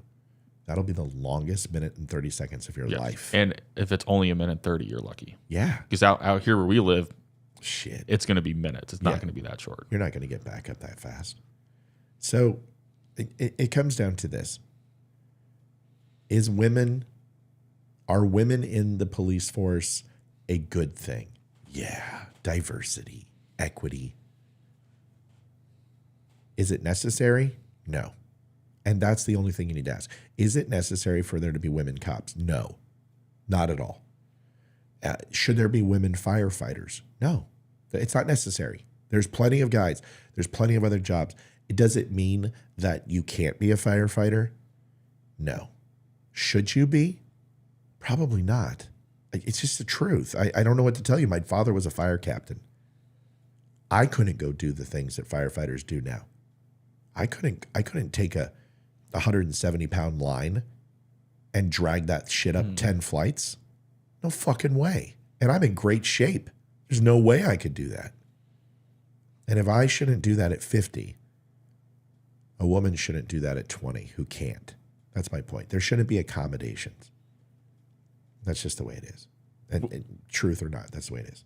Yeah, and like this goes back to the whole like, okay, people care more about diversity than they do actually having the best services and actually being protected. Right. They care more like, oh, well, how many women do you have in there? How many Hispanics do you have in there? I'm like, no, my only question is, do we have the correct people in place to keep us safe? Right. The answer is no, change the shit. That's right. Because how many times, and like and this was a while ago in Minneapolis, there was that woman that got shot, and I think it was on 4th of July because fireworks went up when she was talking to some officers, and one of the officers ended up shooting her because he heard that firework go off, and he just thought that she was shooting at him and shot an unarmed woman. But it came out that he's one of those, he was a diversity hire because they needed, and I want to say he was Somalian. They needed they need to diversify a little bit more and have that. Was it Island Omar's brother? I mean, it's probably, well, I mean, at this point, it could have been a brother husband, but brother husband. Yes, all the things in there. But yeah, it's one of those like, I wish we could get back to realizing we are made differently. Just like, hey, when I go to the hospital, do I want a male nurse? No, I want a female nurse. Typically, they're better. A lot of them, they're a lot smarter. They care more, and they're going to advocate for you more than a male nurse is. Yeah. It's like we we're all bred to do certain things. Guess what? If I'm going, and at least for the medical side, like I want a woman. My experience with a lot of them, both on the doctor and nurse side, and especially nurse practitioners, I want a woman. I don't want a man. Like what about physicals? See, I don't do the guy thing with physicals. No. If a woman's going to go that way, if anyone's going to go that way with me, it's going to be a woman. I'm totally comfortable with that. I bet your colonoscopy. I know which way. Your Navy's probably going to come out in that one. But that's a woman. Thank you very much. Oh, you like those little hands? Well, it's like, yeah, because honestly, some of us don't enjoy the whole fist experience and want a guy doing it. Hey, Doc, you using your whole fist there, big guy? But when both hands are on your shoulders, it doesn't matter. I remember the first time I dropped trow for a woman, female officer, and I was all reserved. And she goes, "Trust me, I've seen bigger." and it ain't you. So just drop them. Let's go, sailor boy. Cough.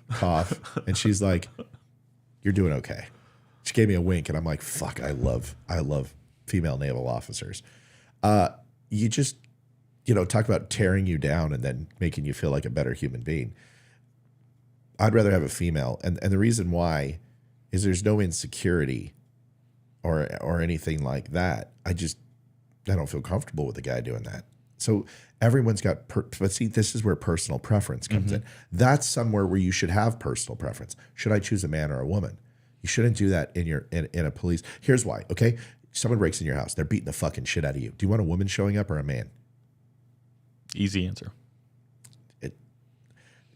I may want a male nurse. I may want a female nurse. But if I'm getting my ass kicked and someone's owned my house, I don't want a woman showing up to the call. I want a man. I'm sorry. It's now a painter. A painter walks into my house. Do I want a woman or do I want a man? I'll take a woman painter every day of the week. They're cleaner. Their lines are better. I've had female painters. I've had male painters. Female painters do a better job. Okay? If I want someone to cook me a chicken pot pie, do I want Emerald? You want Gordon Ramsay. Or do I want Gordon Ramsay? Or do I want Julia Childs? I don't care, because in that case, it doesn't fucking matter. They're both qualified. There are times we should ask ourselves the question, is there ever a situation that a woman cop would be better than a male cop? No. I'm sorry. Not in that role. Now, you're like, well, wait a second, I'm a woman and I want to be, fine, then bring a desk supervisor out there. Make her sergeant. But do you, now here's what people said. Hey, what about administration? Do you really want an administrator who's never done work in the field? Do you really want someone leading command who has never actually been a beat cop? No. It comes down to this. We can sit here and pretend that women in the police force and women in the military is a good thing. We can pretend, okay? And we can sit here and be like, oh, it's such a good thing, diversity, but it's bullshit. It's not. Women have caused more problems in the military than they haven't, and it's not their fault. It's because men are wired a certain way. And when they see a woman after 6 months at sea, I don't care how fucking fat and how ugly she is, that woman looks like Farrah Fawcett. That 2's now a 10. You have deployment goggles. Deployment goggles are a real thing. There are some women that I've slept with that I never thought I would sleep with until I was like, wow, I have reached a new low. And deployment goggles are real. And it's not women's fault. It's not their fault at all. They're just creatures of who they are. And men think about sex every 8 seconds. And that's the truth. It's not a lie. Do women actually think that that's not true? Because it is. I mean, they should understand how much of dogs we actually really are. But that's it. We think about sex I'm 50 years old, and I still think about sex every 10 to 15 seconds of my life. There's no doubt. It's just the way it works. That's the way we're wired. And that's really what we're supposed to do. At our lowest common denominator, women are supposed to have babies, and men are supposed to make it that way. That's it. So when you add no decision a man has made based on sex has ever been a good one. That's a fact. And when you put women in situations and you put men on a ship or you put them in a base or you put them out in a fob, they're going to have sex. Yep. You just need to understand that. They're going to have sex. And the situation, even when you don't even have women in it, I mean, you've got the Abu Ghraib prison where you got men having sex. I mean, even men do that. You put them in a situation on deployment long enough, you get the United States Navy and that bullshit that comes around. Don't think Marines don't do it too. He's fucking lying to you. We just cover it up better. You cover it up better, right? We didn't have cell phones when I was in, so there's no evidence of anything. So the point I'm trying to make is you put people in a situation and you deprive them of sex. Why do you think Navy guys hit port? Why do you think they will not keep them out of sea for longer than 30 days before hitting a port? Because what they found was homosexuality started running rampant in the military. Is you can't put people on a sub for 6 months. These sub guys, they're already nuts to begin with. that's right. They're already fucking incredibly crazy to begin with. And honestly, those are probably the guys that don't think about sex because they're just nuts. But you're just Dungeons and Dragoning every day. You integrate, you're going to see people in those situations. And then you create relationships. Then what happens when you break up? Then you got two people in the same command who don't want to work together, who hate each other. Yep. It's just bad for business, folks. That's why you don't date people in the workplace. There are a lot more reasons not to have females in the military and in the police force than there are to have them. And we just need to understand that. And none of it is sexist. It's just reality. And I know one thing you said to where, would you want someone who hasn't been a B cop be an administrator? The best example, granted slightly different, I have of that is when General Amos became Commandant of the Marine Corps. Yeah. The vast decline the Marine Corps had in combat capability was astounding. Because again, they promoted the we need more diversity. We need women in combat. We need more women pilots. And they did a focus, because he was a pilot, he did a focus on air support and air superiority rather than what the Marine Corps is there for, is the entire Marine Corps is only there to support the infantry. And granted, I don't know what the exact number is of the Marine Corps right now, but when I was in, there was about 170,000 Marines. There was 10,000 infantry. So you had 160,000 Marines. Their only job was to support those 10,000. Two-thirds of any unit is to support combat, yes. But when you have folks that have never been in combat or never done that role that they're supposed to support, guess what? That role no longer gets supported. Yeah. And it is taken forever to get the Marine Corps back. And granted, now it's not anywhere where it needs to be. But it's the same thing for this. If you have someone who has never been what you're supposed to support, you're screwed. Because they're only going to care about what they know. And if they don't know how to be a beat cop, you're not going to get the support you need. If they don't have that training of how to properly detain a subject or keep those physical standards, guess what? You're going to have a police chief who's freaking overweight, never done anything. And what's the department going to be? It's going to be a mirror of that. Yeah. So it's IS-1 Cockler, female, worked for DevGru, what some idiots called Team 6. And she worked at Nimitzi, Naval Marine Corps Intelligence Training Center. And she was one of my instructors. The woman was shit hot. I mean, her salad was just whole fucking left side was just blanketed with ribbons. She worked with Team 6. And she was one of the first intelligence specialists. She navigated the NSWAG program, Naval Special Warfare Activity Group 1 and 2, which were intelligence specialists in 95, 96, were assigned to teams. I was one of the first intelligence specialists to actually go through that. And now you see Leroy with his expeditionary medal and everything else. He cut his teeth the same way. But IS-1 Cockler was one of the first to go through this before the program even existed. So she kind of quarterbacked the program and became so successful that they created an entire program of putting intel detaching with the SEAL teams. And the reason why is HVTs and on-set mission intelligence was you couldn't gain it before a brief or a debrief necessarily. And there would have to be, you would have interactions with HVTs or a mission would go sideways or something would go sideways where you need on-site intel. And this was the best way to do it. So they started training intelligence specialists to work with the SEAL teams. So you would go through the basics. You had to know how to handle a firearm. You had to understand CQC and CQB. You had to understand field readiness, basic explosives, and everything else. And you went through a mini BUDS program to train yourself up. And you worked out with the teams. You trained with the teams. You deployed with the teams. And that's fine. And IS-1 Cochler wasn't in the program, and she knew.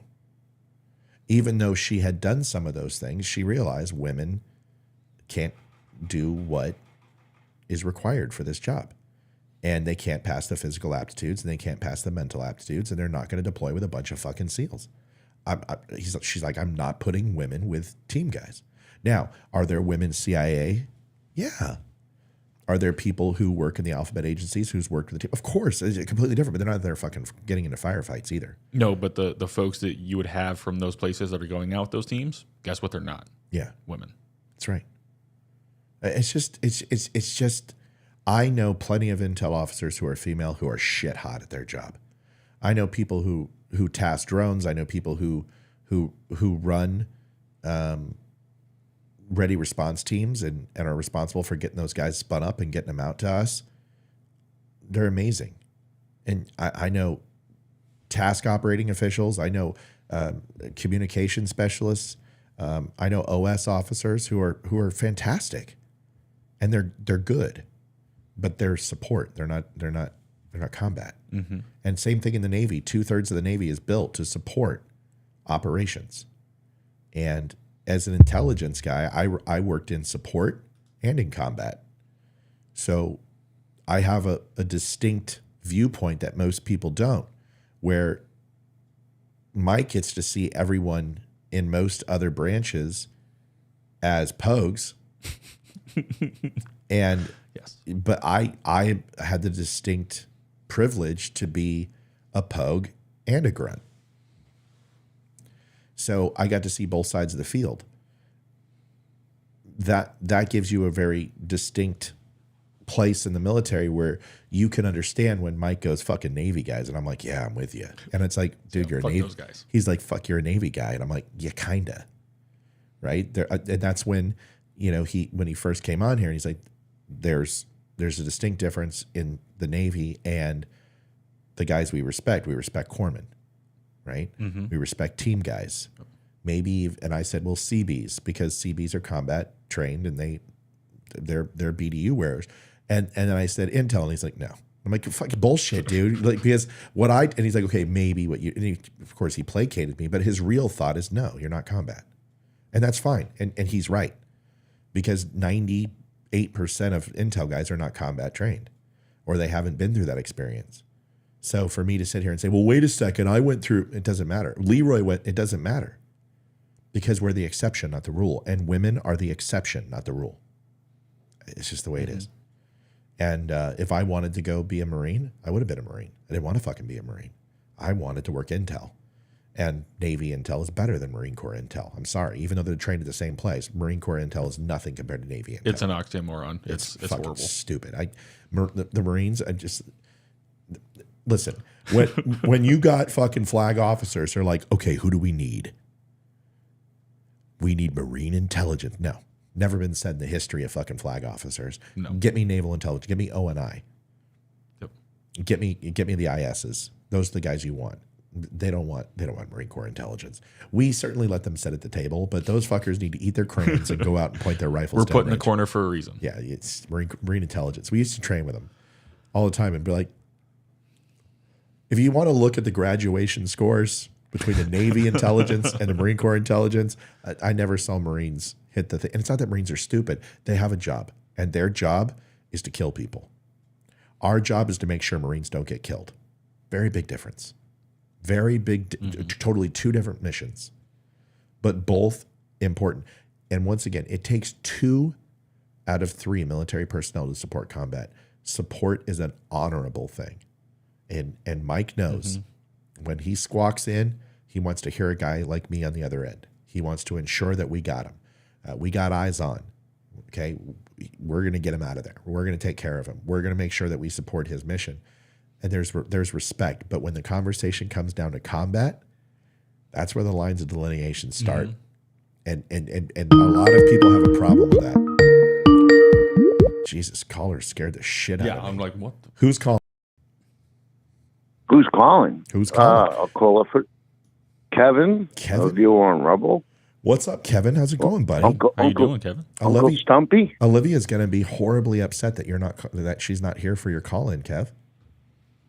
I was thinking that Matt or Mike would pick up the phone. Yeah, well, But we did. this is a moderator? Yeah, no, this is Matt, dude. And Mike. You can't hear us? This is Matt?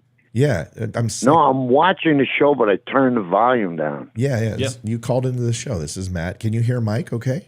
You got me? I cannot hear Mike, okay, hold on, but I can hear Matt, and I have a question. Let me fix it. Hold on. I got to get you working. Hold on. You sound so much different on the phone. Well, do I? I don't know. Yes. Okay. Well, hey, this is Mike. Can you hear me?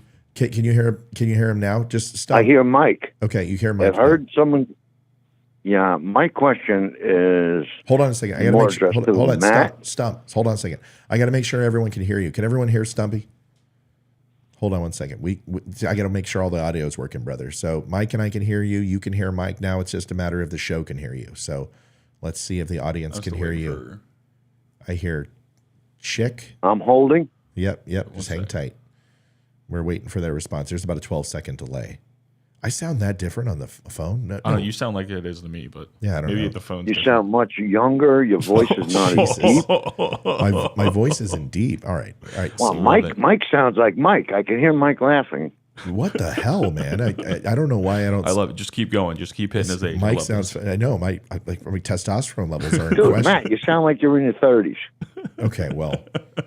I am. Is that okay now? Is that okay, Matt? Yeah, that sounds good. All right, everyone can hear you, Stump. Okay. Go ahead. What's your question, Bubba?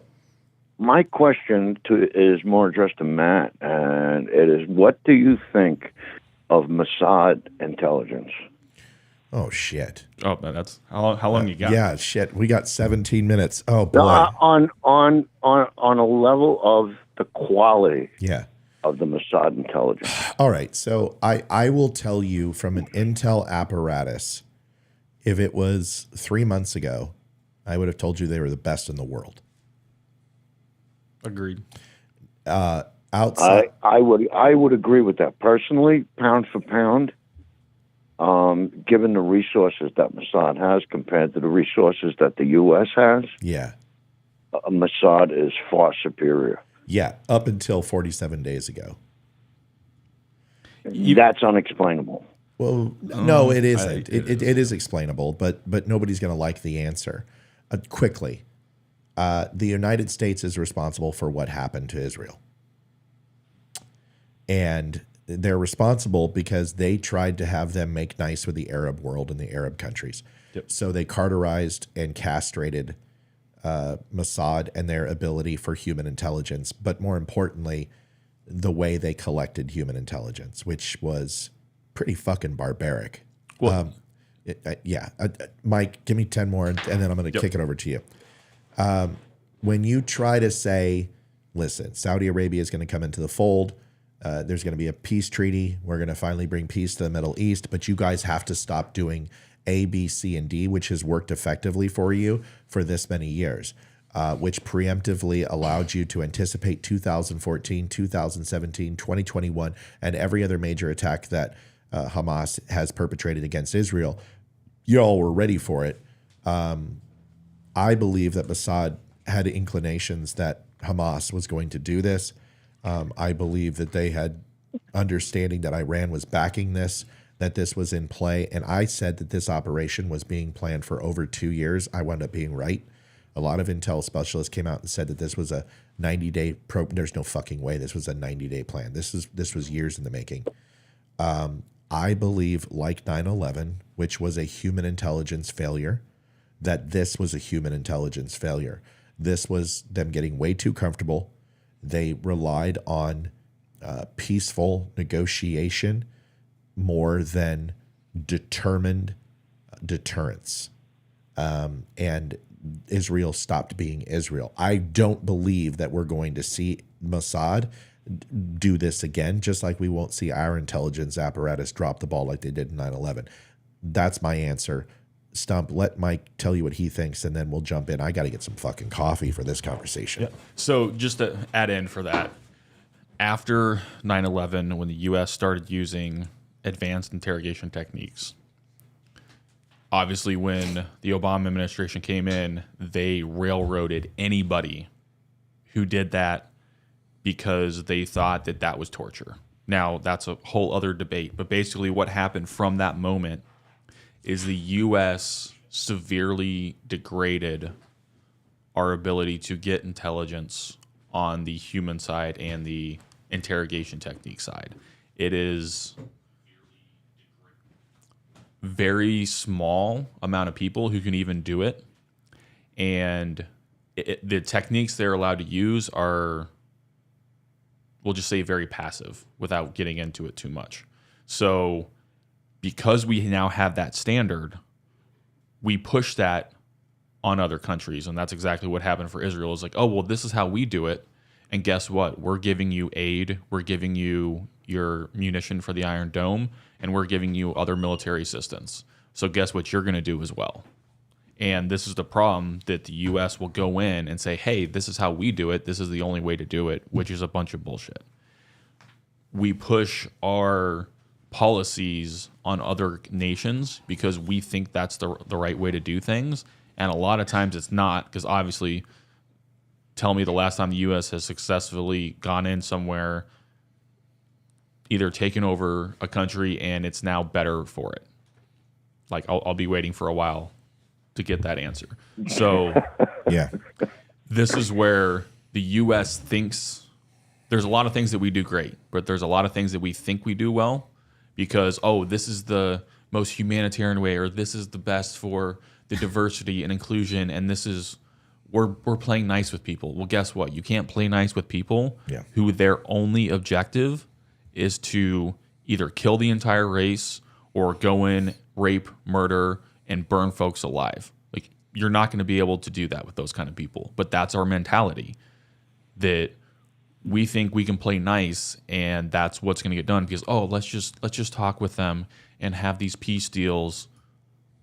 Because I still think, like, all these peace deals, the U.S. is going to keep pushing to keep this ceasefire for Israel and, like, to not start combat operations again. And I already heard, I think it was this morning, that they said to Israel, what you did in the north, you should not be doing that again when you resume combat operations. Right. And as soon as I heard that, I'm like, U.S., you need to shut the hell up. Yeah, that's horrible. This crap from Yeah, Blinken. they need to stay the fuck out of it. Yeah, Exactly. They do. They do.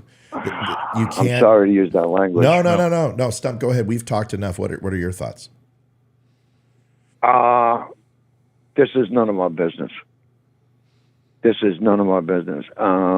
If anyone in the world protested how we responded to 9/11, Yes. I would be very angry. Yep. Yeah. I'm trying to refrain. I'm really refraining from voicing what I really feel. I lost precious people in my life on 9/11, and I can't even imagine. I can't even imagine the horror that so many Israelis are dealing with right now. Yeah. Yep. So I'm going to stay the fuck out of it. Yeah. Let them do what they have to do. They need to do whatever they need to do to ensure that this never happens again. And we're doing the opposite. Yep. We're almost promoting that it's going to happen here. That scares the hell out of me. It should. It should. I mean, the thing about the Israelis is that they have survived in an area where they should not have survived for a lot longer than the United States has even been around. And Yes. they have a certain way of doing things. See, it's easy for us when we assume that we're Sweden or Finland or Norway and that every neighbor is Canada and Mexico. Well, that ain't the way it fucking works. Exactly. Geographically, we got very lucky, as Sweden and Norway and Finland did. But if anyone believes that your neighbors are benign, just ask Poland. Ask France. Ask Hong Kong. Ask Pakistan and India. Ask Papua New Guinea during World War II. It doesn't matter. Not everything is Shangri-La, where your neighbors are altruistic and have your back. And people need to understand that living in the Middle East is a quagmire of epic proportion, where even the Muslims are fighting amongst each other, whether it be the Sunni or the Shiites. It doesn't matter. I firmly believe, if you removed every Jewish person from the planet of the earth tomorrow, the Muslims would go on still killing each other. They would kill each other. Yes. They've been doing it for 3,000 years. They just change the focus. Yeah. If they're not coming for the Jews and they're not coming for the United States they're gonna come for each or other. Americans, they're gonna kill each other. That's right. Mm-hmm. That's right. Well, and it's not just Muslims; it's man. The one thing about men, seriously, because there is no peaceful country. There's only one Sweden, and that's why everyone says, why can't people be like Sweden? Why can't they be impartial? Well, Sweden's not impartial. Sweden allows us to decide what their military looks like, and same thing with Finland and Norway. Mm-hmm. So they're not peaceful. Just their military budget is funded by the United States and NATO. So we can sit here and pretend that Norway and Finland and Sweden are passive. They're not passive. They're just along for the ride. There is no peaceful country in the world. No. The Japanese aren't fucking peaceful. People are like, the Japanese, they're all like Buddhists. No, they're not.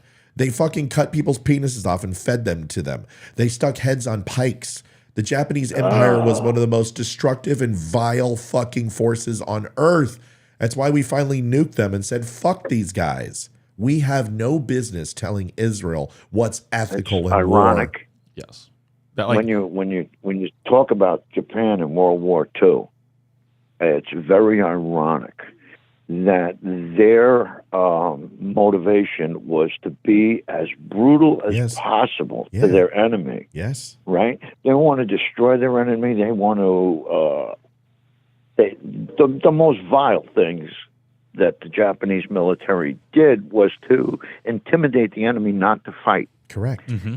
But yet, we dropped 2 bombs on them, and we're the bad guy. Yeah. Yep. Isn't it interesting? it's the funniest thing, Stump, is when you look at Japan, is everyone goes, the Viet Cong was the most barbaric. No, who do you think the VC learned it from? They learned it from the Japanese. Mm-hmm. And the Japanese was a terrible force. And not so much as bad as the English were as far as the atrocities, because the English weren't much better. They did horrendous shit too. Well, every war. No, there's no country in the world that has engaged in warfare. That's right. That hasn't done unspeakable things. That's right. Yep. That's why it's called war. It's not called knitting class. That's called war. That's it. The difference is when we go into Muslim countries, that there's something I can't never wrap my head around: a guy putting on a vest, walking into a crowd of people, and detonating it. See, I can't. Yeah. I can't wrap my head around. I'm going to kill myself. But that's the difference. And try to take out as many as possible. Right. Yeah. See, that's the difference because we're looking at it from a U.S. mindset where we actually value life. For them, they value being a martyr and going to get their 72 virgins and meeting their God. They've had 3,000 years to brainwash their people into that murdering infidels is the key to heaven. Yeah. So instead of going to Sunday school growing up, they went to school like, hey, guess what your only job is? See those Jews over there? Go kill them. That's it. You see those Westerners over there? Go kill them.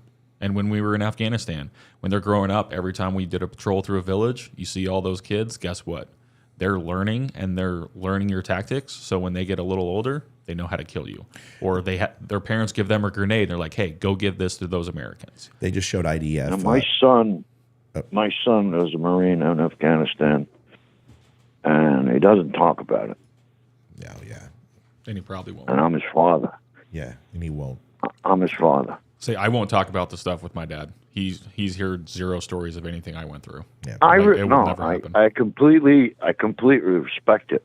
I learned at a young age from my father my father was in World War II, and he never talked about it.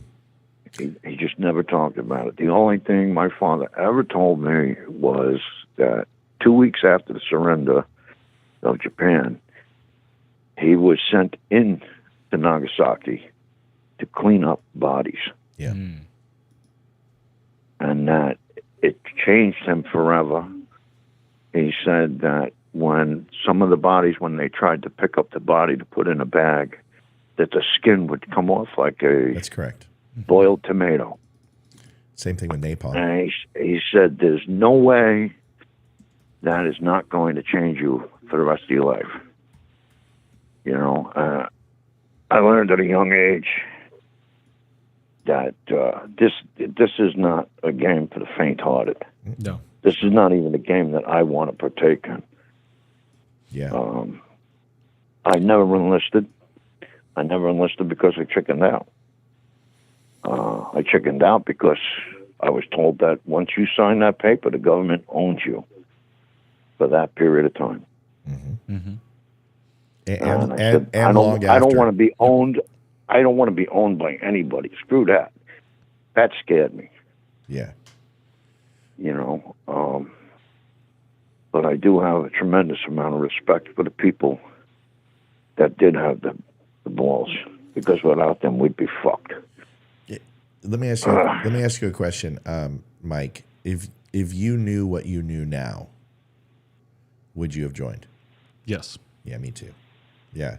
So Stump, even with that, you hear a lot of people who are like, listen, I would have joined. You know, I would have joined in Ding Dang if it just wasn't for my big toe, which had that blister that could just never heal. and you're like, okay. And then you got these other guys who are like, yeah, I tried to join, but they didn't want me, so I didn't go. Or you got these other guys who are like, yeah, you know, I signed up, but then I had this opportunity, and those guys you just laugh at. But I believe there's guys who are cut from a cloth, and whether you join or not, it's kind of like an honorary brotherhood. There's people who have never served in the military a day in their life, but I respect their opinion. So Stump, don't let that bother you. Don't carry that, because there's a lot of people who didn't serve. I don't let it bother me Good. that I didn't enlist. Yeah. But I was going to enlist with my cousin at the age of 18 in the U.S. Navy. Yeah. And I can tell you this. My cousin, who's passed away recently, did much more with his life after getting out of the Navy than I ever dreamed of. Yeah. That's the truth. Once you've been shot at, life has a simple clarity to it. Well, I have been shot at. Yeah. I had on the street, a different story for a different day. Yeah. But I can say this. My son was stationed in Camp Lejeune. Camp Bean. Hate that place. At the time. Shithole. 29 Yeah, stumps. so does everybody. Everybody hated Camp Lejeune. I spoke with a Marine 16 years in, and he was getting out because he was sent to Camp Lejeune. He said, Camp Lejeune hates Marines. Yes. Because I asked him, it's 4 more years and you're retired. What are you, out of your mind? He said, dude, I can't do 4 years. This place hates Marines. My son got out after his first tour because he was in Camp Lejeune. June sucks.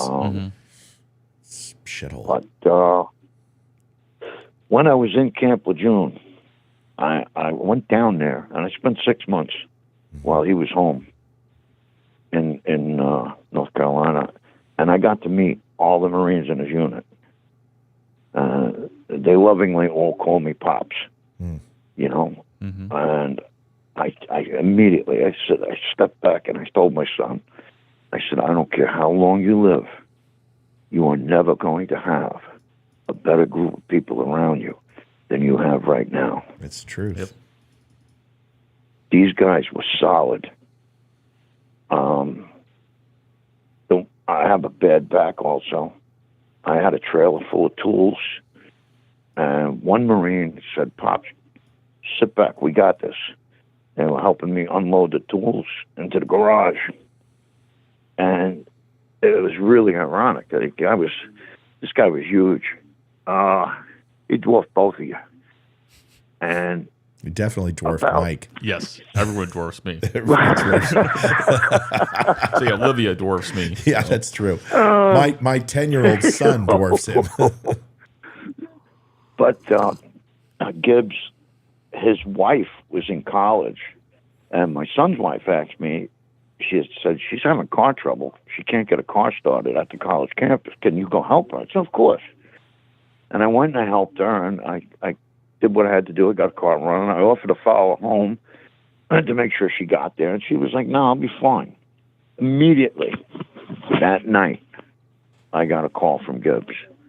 And this is a guy who basically told me, sit down, we got this, without even knowing who I was.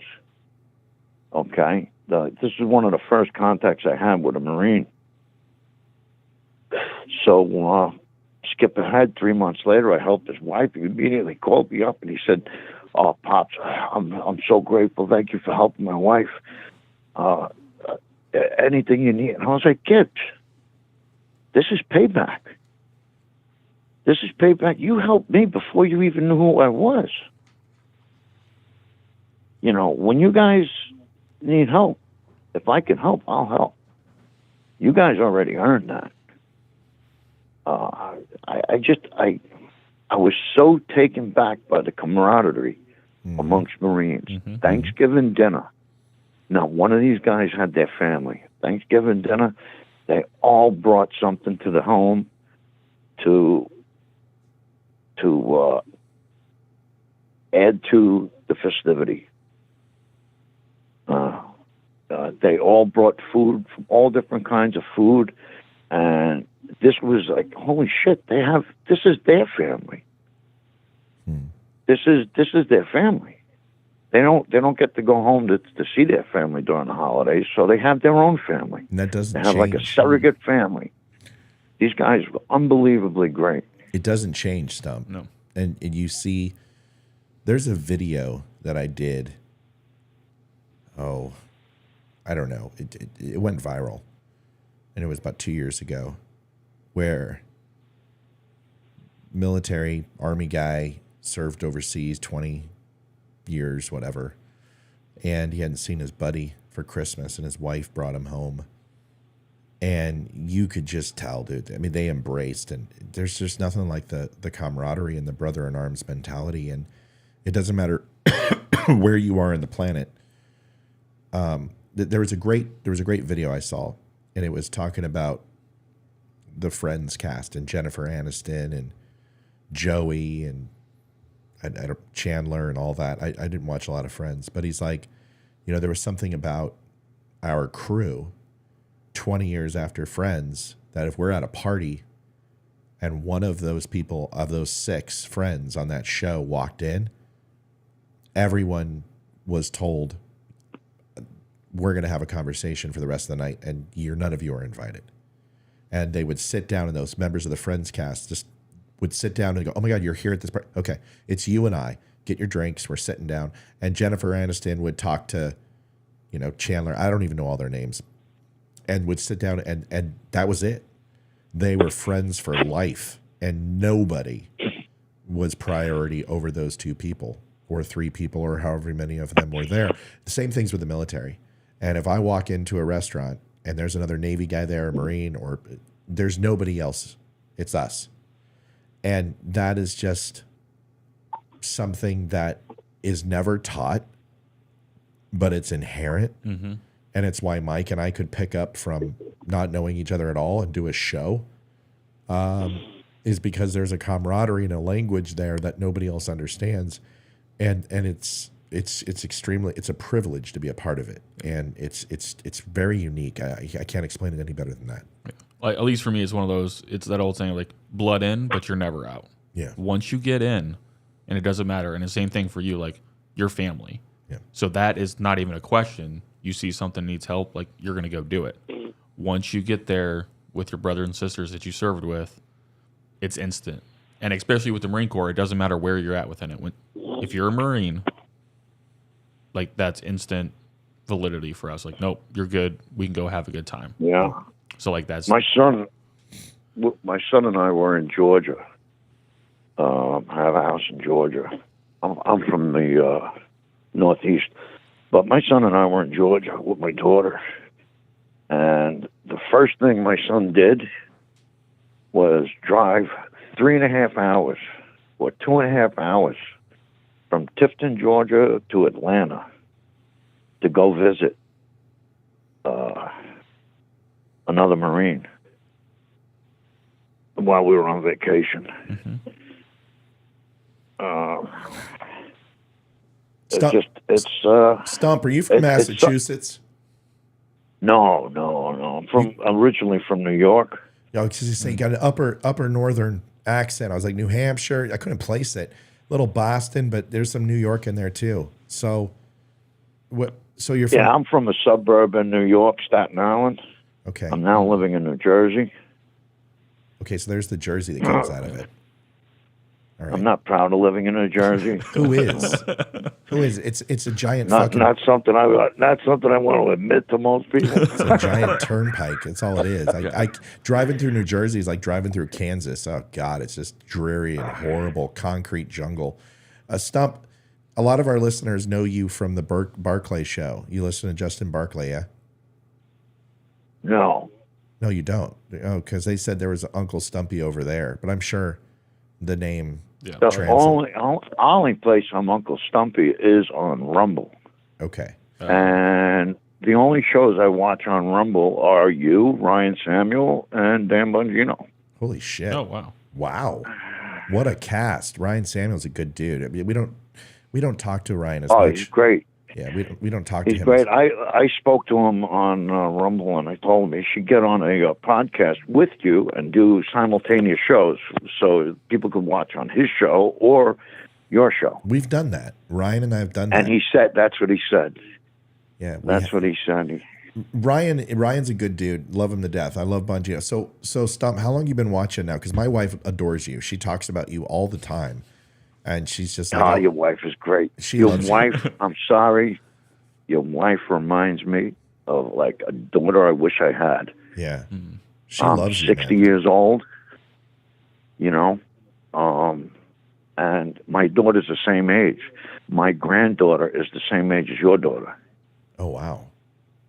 So I don't know. I feel it's like there's some kind of connection there. Oh, she loves you, man. She speaks your praises. She's like, Uncle Stumpy is always on there. He's always talking about you. So what's up with the show? I mean, I always like to talk to guests, and at the end, I've been watching the show for probably about a year. Okay. And I just stumbled across it on Facebook, and it's my affinity for military members. Okay. That drew me to the show. And when I you may not remember this. Well, I asked a question to Olivia. I said, what are Matt and Leroy's opinion on China and how the U.S. is dealing with China? Mm-hmm. And it took the topic of the show, much like now, for the entire night. Yeah. Mm-hmm. And it was, to me, it was just awesome. I just sat back and listened to you, and I listened to Leroy, and I listened to different opinions. My opinion on China is different because I kind of like a amateur historian, and I look at how the United States got involved in World War II and what led us to victory. And what led us to victory in World War II, in my humble opinion, was our industrial might. That's it. Mm-hmm. That's 100% correct. 100% correct. We flipped over all of our industry to wartime industry. Correct. Mm-hmm. And we crushed it. Yep. We Textiles supplied and plastics. Russia. We supplied Europe. We supplied our fight in Europe. We just supplied our fight in the Pacific. We were fighting on so many fronts and supplying so many fronts with our industrial might. And this brings me back to China, because my fear is that China is having this huge industrial might that we once had and we no longer have. They don't have the power. Sorry, Stump. I don't think they have the resources. No, that's what I mean. Their energy production isn't high enough to compete. You're absolutely right when you say the United States won World War II on textile and industry. We had a massive amount of money.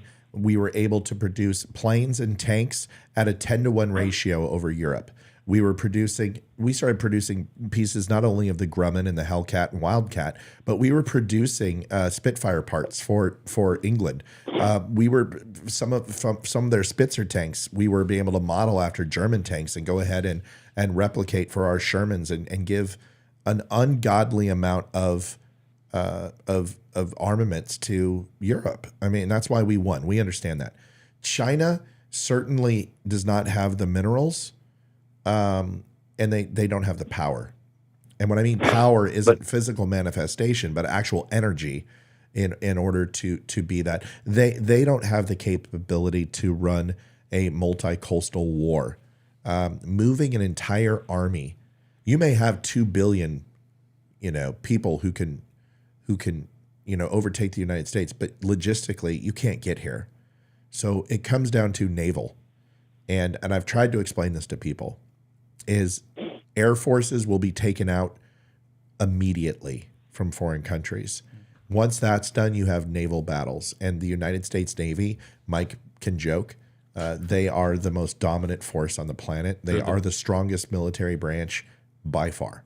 And the best Uber service. And they are very right. Strong. They can also deliver, and they deliver a payload that Marines can make fun of, but everybody would appreciate it. Yes. The United States Navy is by far the most powerful force on the planet, and nothing can take it down. Every single country could decide to go ahead and go up against the United States, and our Navy would kick the fuck out of every one of them, even in our current state. I sincerely hope you're correct on that. I am correct, and I'll tell you why I'm correct, because it's my job. I mean, this is coming from a person whose job it was to understand these things. That's right, sir. That's right, Stump. My job was to understand what our capabilities were, and I have written or been involved in writing most of the strike packages that the military continues to use today. And I will tell you, there is nobody who is going to take the United States Navy. Nobody. You would have to use nukes. Now that's the difference. That's the one thing. You would have to use nukes. That's it. And if that happens, that's not a naval battle. Yeah, that's the end of the fucking world. So you start nuking once you our carriers. Open that can of whoop ass. You're done. Yeah. But there's no naval force on the planet that can take the United States Navy. There's no naval forces combined that can take the United States Navy. That is the one deterrence. And every country who's scratching their fucking head and looking at the next 100 years of what it looks like, the only answer is, how do we beat the U.S. Navy? It's very similar to what everyone felt about Japan. How do we beat the Japanese Navy? Well, how you wind up beating the Japanese Navy is thinning it out to a point of absolute, it took a tragic mistake, very similar to Lake Placid, where the greatest Russian team ever and the greatest goalie they pulled in one of the most important games ever because he made a couple of mistakes. And that was the dumbest move they could have made, is pulling the greatest goalie in the world and putting in somebody who wasn't, where the U.S. was able to put up 8 and 9 goals in previous games against this guy. They made a huge mistake. And it was a horribly coached game because this coach had no idea how to coach the game. He had no idea to pull his own goalie. His defensive matchups and lineups, he made horrible mistakes in the game. And that's why the USA won. It wasn't because of their talent. It's because Herb Brooks was an amazing strategist, was an opportune coach who understood how to play the game. And more importantly, the Russians made terrible mistakes. The Japanese, with Midway and other battles, made horrible mistakes. The Japanese should have kicked our fucking ass after Pearl Harbor. They didn't, because they made mistakes. The United States Navy will not make mistakes. The Japanese had a strong advantage of taking out 2/3 of the Pacific Fleet. Correct. Mm-hmm. Correct. In one shot. Correct. And now we were so outnumbered that what were it, 3 carriers? Well, not just that, but it was after Midway. I think we had 3 carriers Right, but you have and to a remember couple of we're also support fighting ships. the U-boats. We're also fighting the U-boats in the Atlantic. So our Navy was split. It was a multifaceted war where we were literally sub-hunting with our destroyers and with our sub-fleets. But then we had to go ahead and, protect our coastal waters and Hawaii. The Japanese made a major mistake. And the battles of Guadalcanal and Tiananmen, and not Tiananmen. Anyway, it doesn't matter. There's like 3 or 4 naval battles. Tarawa. Yeah, Tarawa, Midway, etc., where the Japanese fleet was overconfident and exposed their rears to the United States as we hid behind islands. This battle, you can watch history.com and you can see it. And I wasn't prepared to talk about it, so I'd have to pull the annals of my mind. But just the way that the United States fell into some of those battles that really should have destroyed the U.S. fleet. We got lucky in a lot of cases, and they exposed themselves to us, and we took out a group of naval units that we should have had no chance against Japan. These changes. Now, the most ironic. Yeah, go ahead. The most ironic thing, World War II was the best thing that could have ever happened to Japan. Right, in the scheme of things. Losing to the United States is the best thing that could ever happen to your country. It's amazing when you don't have to spend, a $500 billion annually on a military budget. Look at the 2 strongest countries in the world from a happiness standpoint. It's Sweden and it's Japan. And both of those militaries are provided for them. They're not, it's incredible. So when we look to the future, I think there's several countries that would benefit from saying, you know what, let the United States be a superpower. Let China be a superpower, because our countries could benefit from that. The question is that's what created World War II. And you had a series of superpowers, which once they got everybody on their flag football team and picked the sides that they wanted, they finally said, well, we're going to start looking at other players. And we're going to want to expand. And that's the problem is you get these powers of B, and they start collecting pieces. And we're now at that stage again where superpowers are collecting pieces. We've collected Ukraine. We're collecting Israel yet again, solidifying that. Iran is looking at, reestablishing Lebanon as a power. You're seeing Taiwan wanting to be enveloped by China. You're starting to see these superpowers start collecting pieces.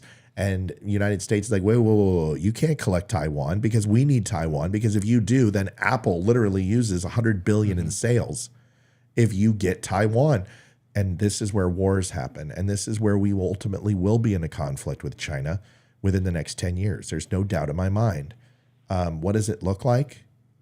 What does it encompass? It certainly doesn't involve a land invasion. I'll tell you that much. No. In any way, shape, or form. So, and I wouldn't want to be in the 7th Fleet when that happens.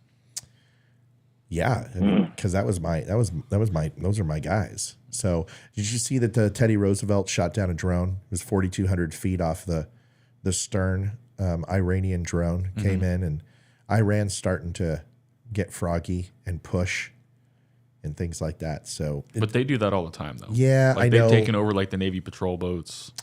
And all these drones watching them, like that's kind of standard for them. I know, but we shot it down. And Iran would be a joke if it wasn't for their soon-to-be nuclear capabilities, because those crazy fuckers will use it. It's their IAD system. Their defenses are fantastic. The biggest thing is that most of their oil exports are off one island that's completely indefensible, and the United States hits that, and Iran is essentially castrated. Broke. Yeah, but if you want to go in and take Tehran, that's not easy. And that's the one thing. No, it may not be easy, but neither was Iraq. And I don't agree with that war in Iraq in any way, shape, or form. But Iraq had formidable air defenses. Yeah. And they were decimated. No. Iraq had AAA. They had a lot of it. They had low-level interceptor rockets, but they weren't using SA systems like Iran has. Iran's integrated air defense systems have 98,000 elevation cap. You're not getting B-2Bs in there without getting targeted. You're not. Just trust me when I say this, brother. Iraq was formidable from their AAA. I mean, it was coded. They were like the North Korea. They had old, outdated weaponry. Yes, they had SAM systems, but we got most of those systems with high altitude bombing and laser guided bombs and Tomahawk missiles. But Iran is a state above. They are the strongest integrated air defense system in the world. In the world. Wow. Oh yeah, brother. Iran, no fucking joke. We run strike packages into Iran, and our first wave of bombers from naval and air force units, some of those fucking waves are 79% attrition rate. 80% of them aren't coming home.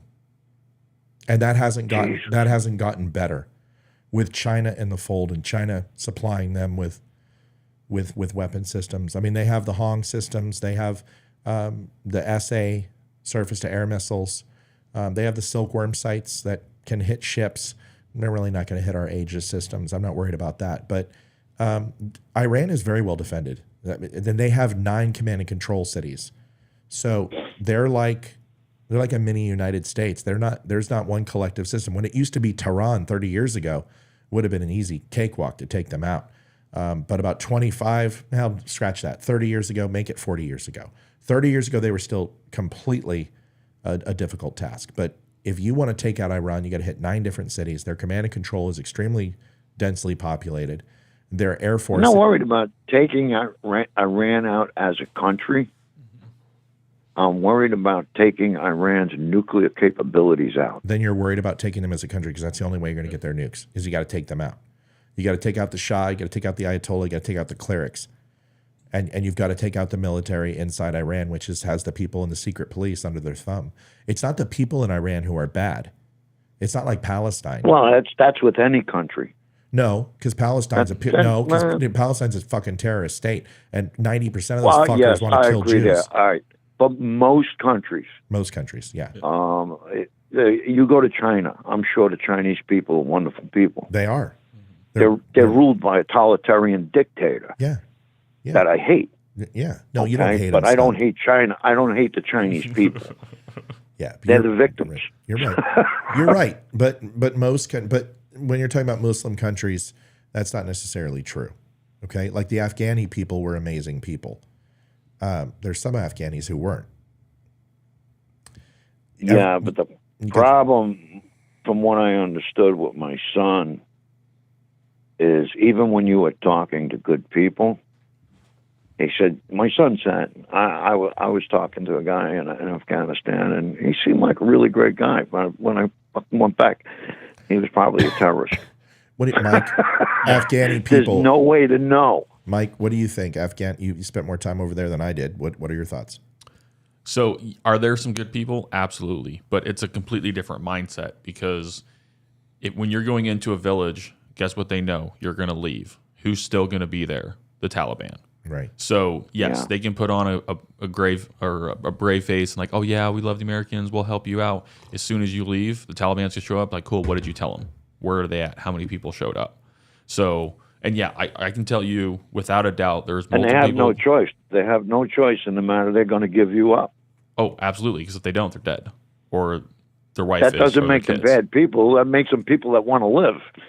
Well, see, and I think it's a completely different mindset there because it's not like they want to prosper. All they know is somebody ruling over them. And only thing that's going to happen is who that person is going to change. So they're just living. So it's not like they're trying to build up their society. They just want to live how they live in their tribes. And if you're from another tribe and you come in, you're going to get killed because you're from the wrong place. Or your grandfather's grandfather did something to theirs, and you're going to get killed over it. So it's a mindset, and it's a culture that we don't understand and we can't assimilate to because it's completely different, and it's such a different way of life that the only thing that we can do is let them do their thing, and guess what? Don't ever go into Afghanistan again because you're never going to win there. It doesn't matter who you are. You cannot change that.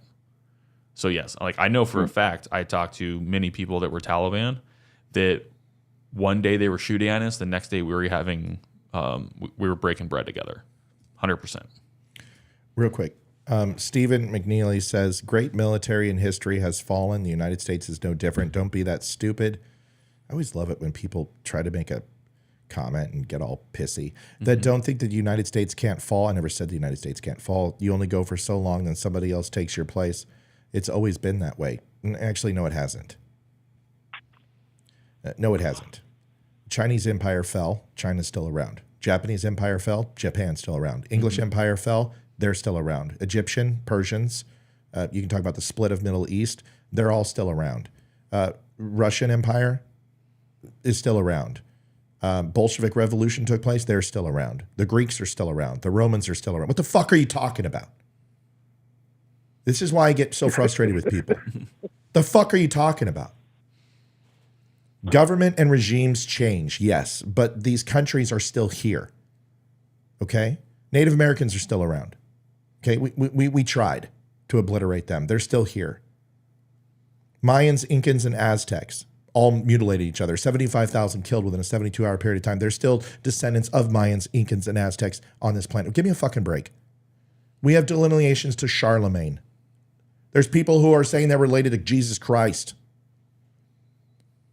I understand. When you use the word stupid, you're calling me stupid, so I'm going to be a dick to you. If you wouldn't have said stupid, I would have listened and I would have been respectful. Don't call me stupid. I'm not stupid. The United States, most certainly, our government could fall. There's too much self-interest in the United States. There's too much money invested from foreign countries to see us fail. If we fail, do you understand what happens to China? Do you know what happens to Saudi Arabia? Do you know what happens to the dollar? Do you know what happens to the oil dollar? Do you understand if Apple fails, what happens to the NASDAQ? You're thinking in myopic terms. The United States Navy is unbeatable. I'm letting you know this right now because I know this right now. When that changes, I'll tell you. The United States Navy in 100 battles will win 100 times. There is no scenario where they lose. Because even if you take out one, you've got 8 others. Even when you take out one sub, you got 37 others. Redundancy is the key. It's just like nuclear war. If everyone launches their nukes, we all die. But if there is a strategic scenario where a nuclear war can be won, the United States will win it. I understand that regime change takes place. I understand that empires fall. But to say that the United States Navy single-handedly is the strongest force on the planet, it is, and no, it will not fall, and that's not what's going to kill the United States. What's going to kill the United States is continuing to sell our land and our property to foreign countries. It's allowing people to devalue the American dollar. It's them manipulating foreign currency. It's patents that are being stolen by other countries and making it cheaper with slave labor where the United States can't compete. It's poisoning our people with fentanyl coming in and allowing unregulated shipments to leave their ports and leave their harbor where people can smuggle drugs into the United States. It's allowing mass migration to come in where we lose our culture and lose what we are and who we are as a people that will destroy the United States from within. Those are the threats to our current country, not fucking China, not Russia. Those aren't the threats. You're thinking in a post-modernistic world. You're thinking like it's World War II. World War II is not World War II anymore. There won't be another World War II. That's not the way it'll be fought. They're not going to ship people over in ships and put them up and line them on the beach and be mowed down by Mausers. That's not what's going to happen. It'll be run by small groups and small units of infiltration, human intelligence, and electronic countermeasures. ELINT will be the focus. They'll hit our infrastructure. They'll hit our power. They'll hit our supply. They'll put an EMP on New York. They'll hit us with a small tactical suitcase nuke. Those type of things will be the next war. It's not going to be like 1940. That's not the way it's going to be fought anymore. So when I say, and I sound grumpy right back at you, it's because you use the word stupid.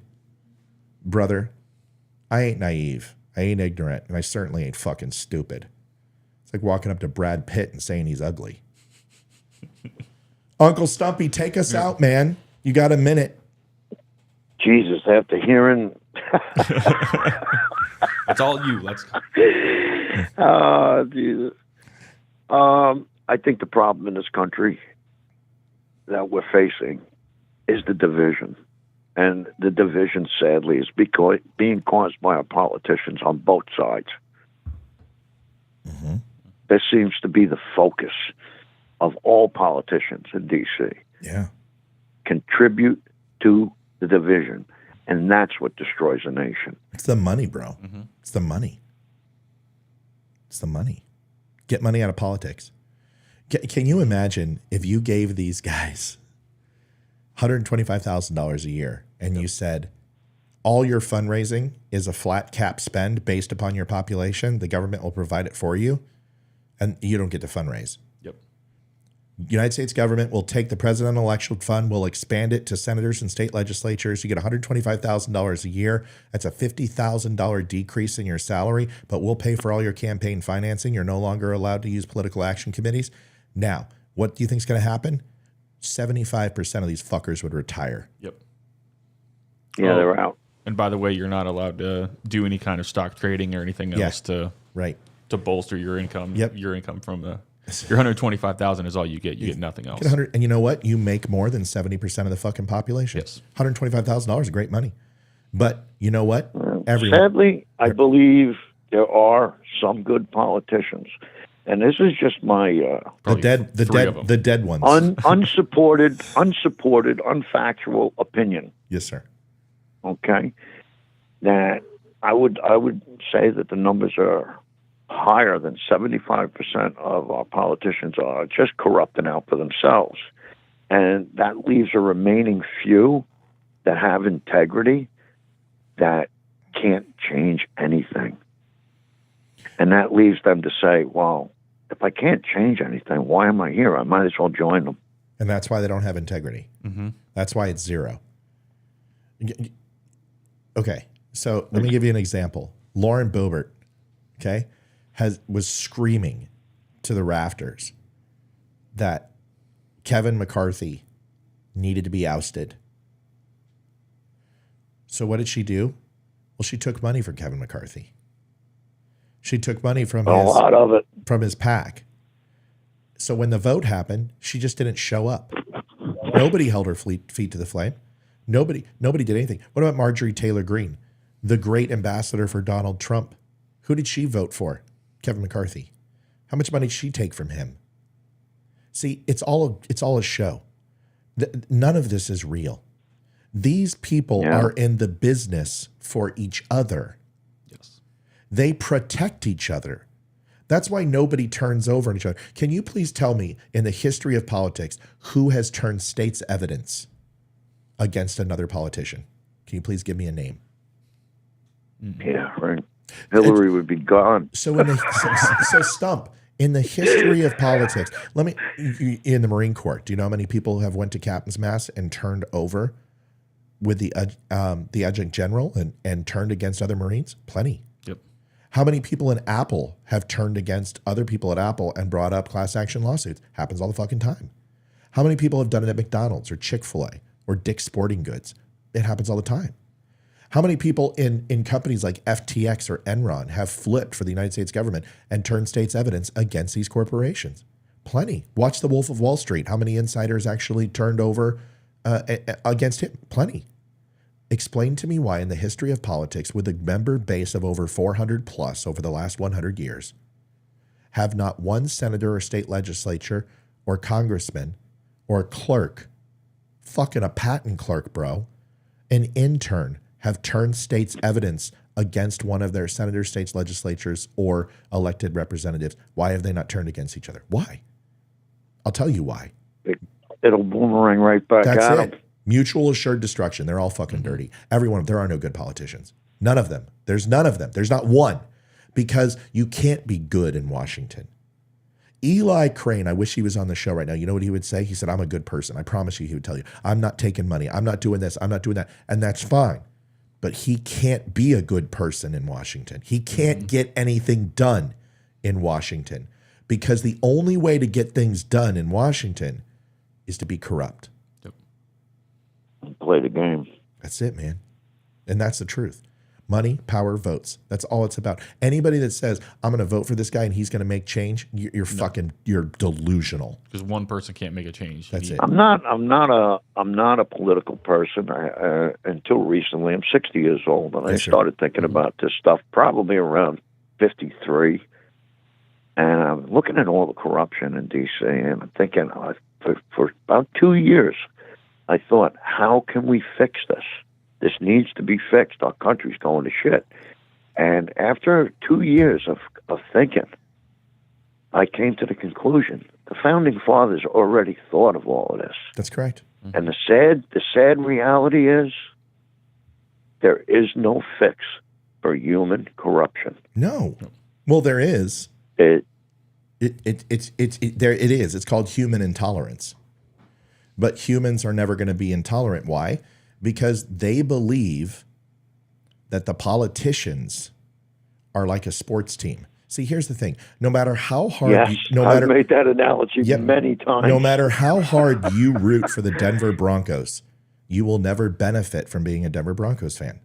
No matter how many times I root for the Colorado Avalanche, I'll never benefit from being a Colorado Avalanche fan. I don't see any money. I constantly give them money. I constantly give them my time.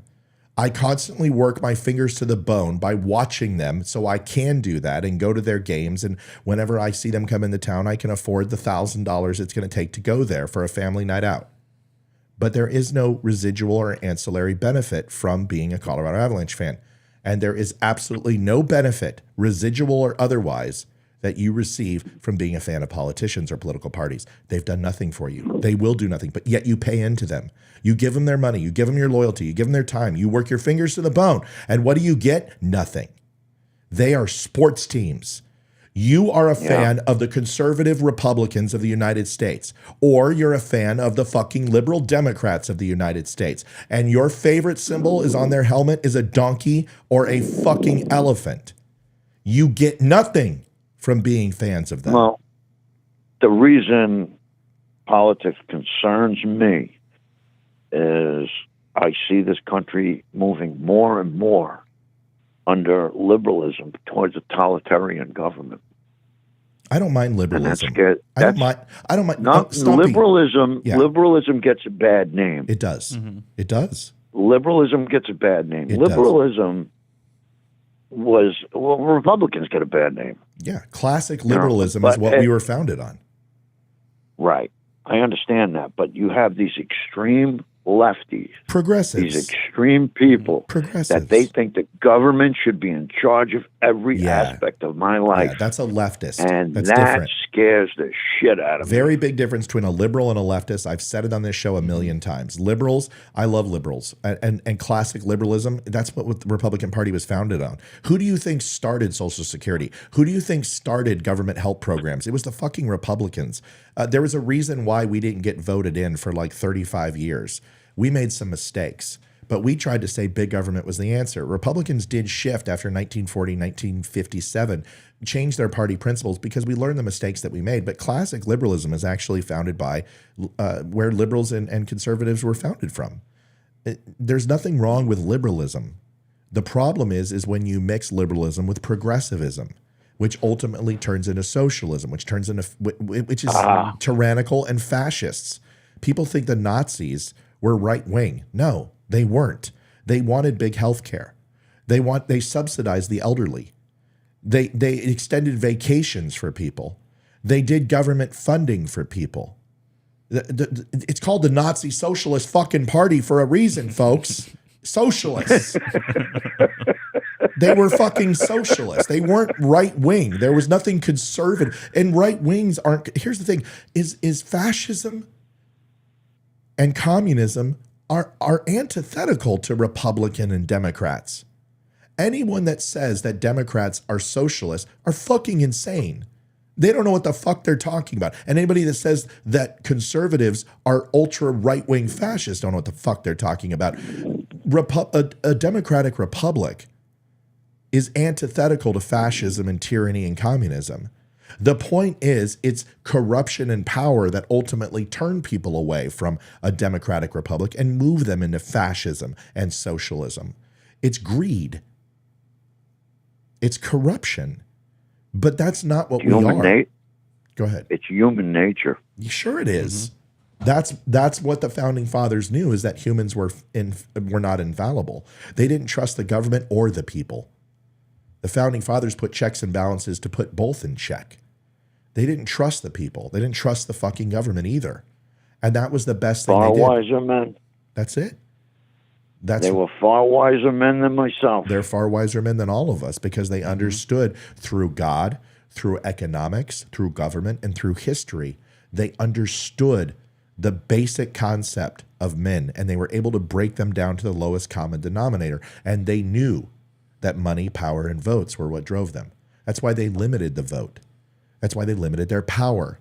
And they absolutely, 100%, with no equivocation, believe that money should never be in politics. This is what has killed our country. It's the de-evolution of a great idea. It's the slow... Now, I just had a thought. It just entered my mind. I'm sorry to interrupt you. No, always interrupt me. Fuck, you never get a word in if you don't. One of my thoughts was, with this mass immigration and unvetted immigration, and an election coming up, and if there are terrorist attacks in the U.S. soil, on U.S. soil, before the election, will they stop elections? What is to stop states from declaring emergency powers and saying, well, we need all mail-in voting because we can't have people lined up at the polls with terrorists on the run? What? Much easier to just go ahead and have another virus. The sheep are already programmed. 50% of the population isn't going to say word one. They're going to embrace it. The Democrats are primed and ready to put masks on again. That's what they want. They want the government to tell them what to do because they've been programmed that the government is the answer. 50% of us won't. 34% of us won't get that new vaccine. And then we're going to go ahead. And I'm trying to convince 50% to get their asses out there and vote. And I have to thank you, because it was your show. When I got home from work, 6 o'clock at night, very tired, okay?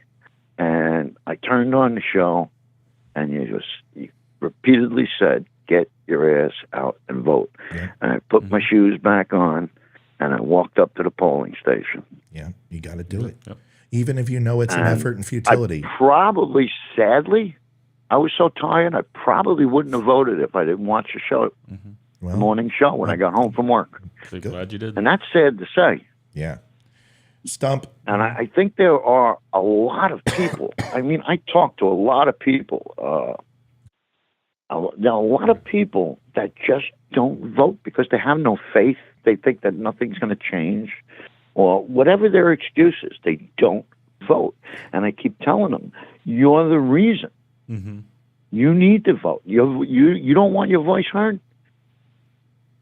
But that's if the thing. More people like you would just get up and go vote, then maybe something would change. But maybe they're looking at it the wrong way, because, yes, at the top level, is it going to change? No. But where you are going to have an impact is your local, your city councils, your mayor. Like, if you don't start there, it doesn't matter what happens at the top. That's where most of the stuff happens anyway. Like, you got to start low. Once you start seeing that change, that's when you can start getting this great big red wave or whatever we're getting. You got to start low, and that's what allow things there to be a trickle effect. You know what's most effective when talking to people? Listening. What's most effective to getting people to vote? Listening. Do you like what's going on in your kid's school? Yep. Well, that's what, well, it was 2 years ago, but it's not anymore. That's why Youngkin just lost the state of Virginia, because he ran on the same thing he ran 2 years ago, and that's not the new topic. The new topic was abortion, and we failed. And Republicans better learn it fucking quick. You better get a platform on abortion. You better put forward some legislation on C-SPAN and on Fox that shows Republicans trying to put a bill that America supports, that Democrats, and turn the narrative that they're the ones that are against, Now, making stuff. This is where you and I disagree. But go ahead. I'm sorry. Well, no, we disagree because the difference is I like to win. No, I disagree on abortion, the topic of abortion. Oh. You are 100% pro-life. No, I'm not. No, I'm not. No, I'm not. I would think you are. I'm not, Stump. I'm not 100% pro-life.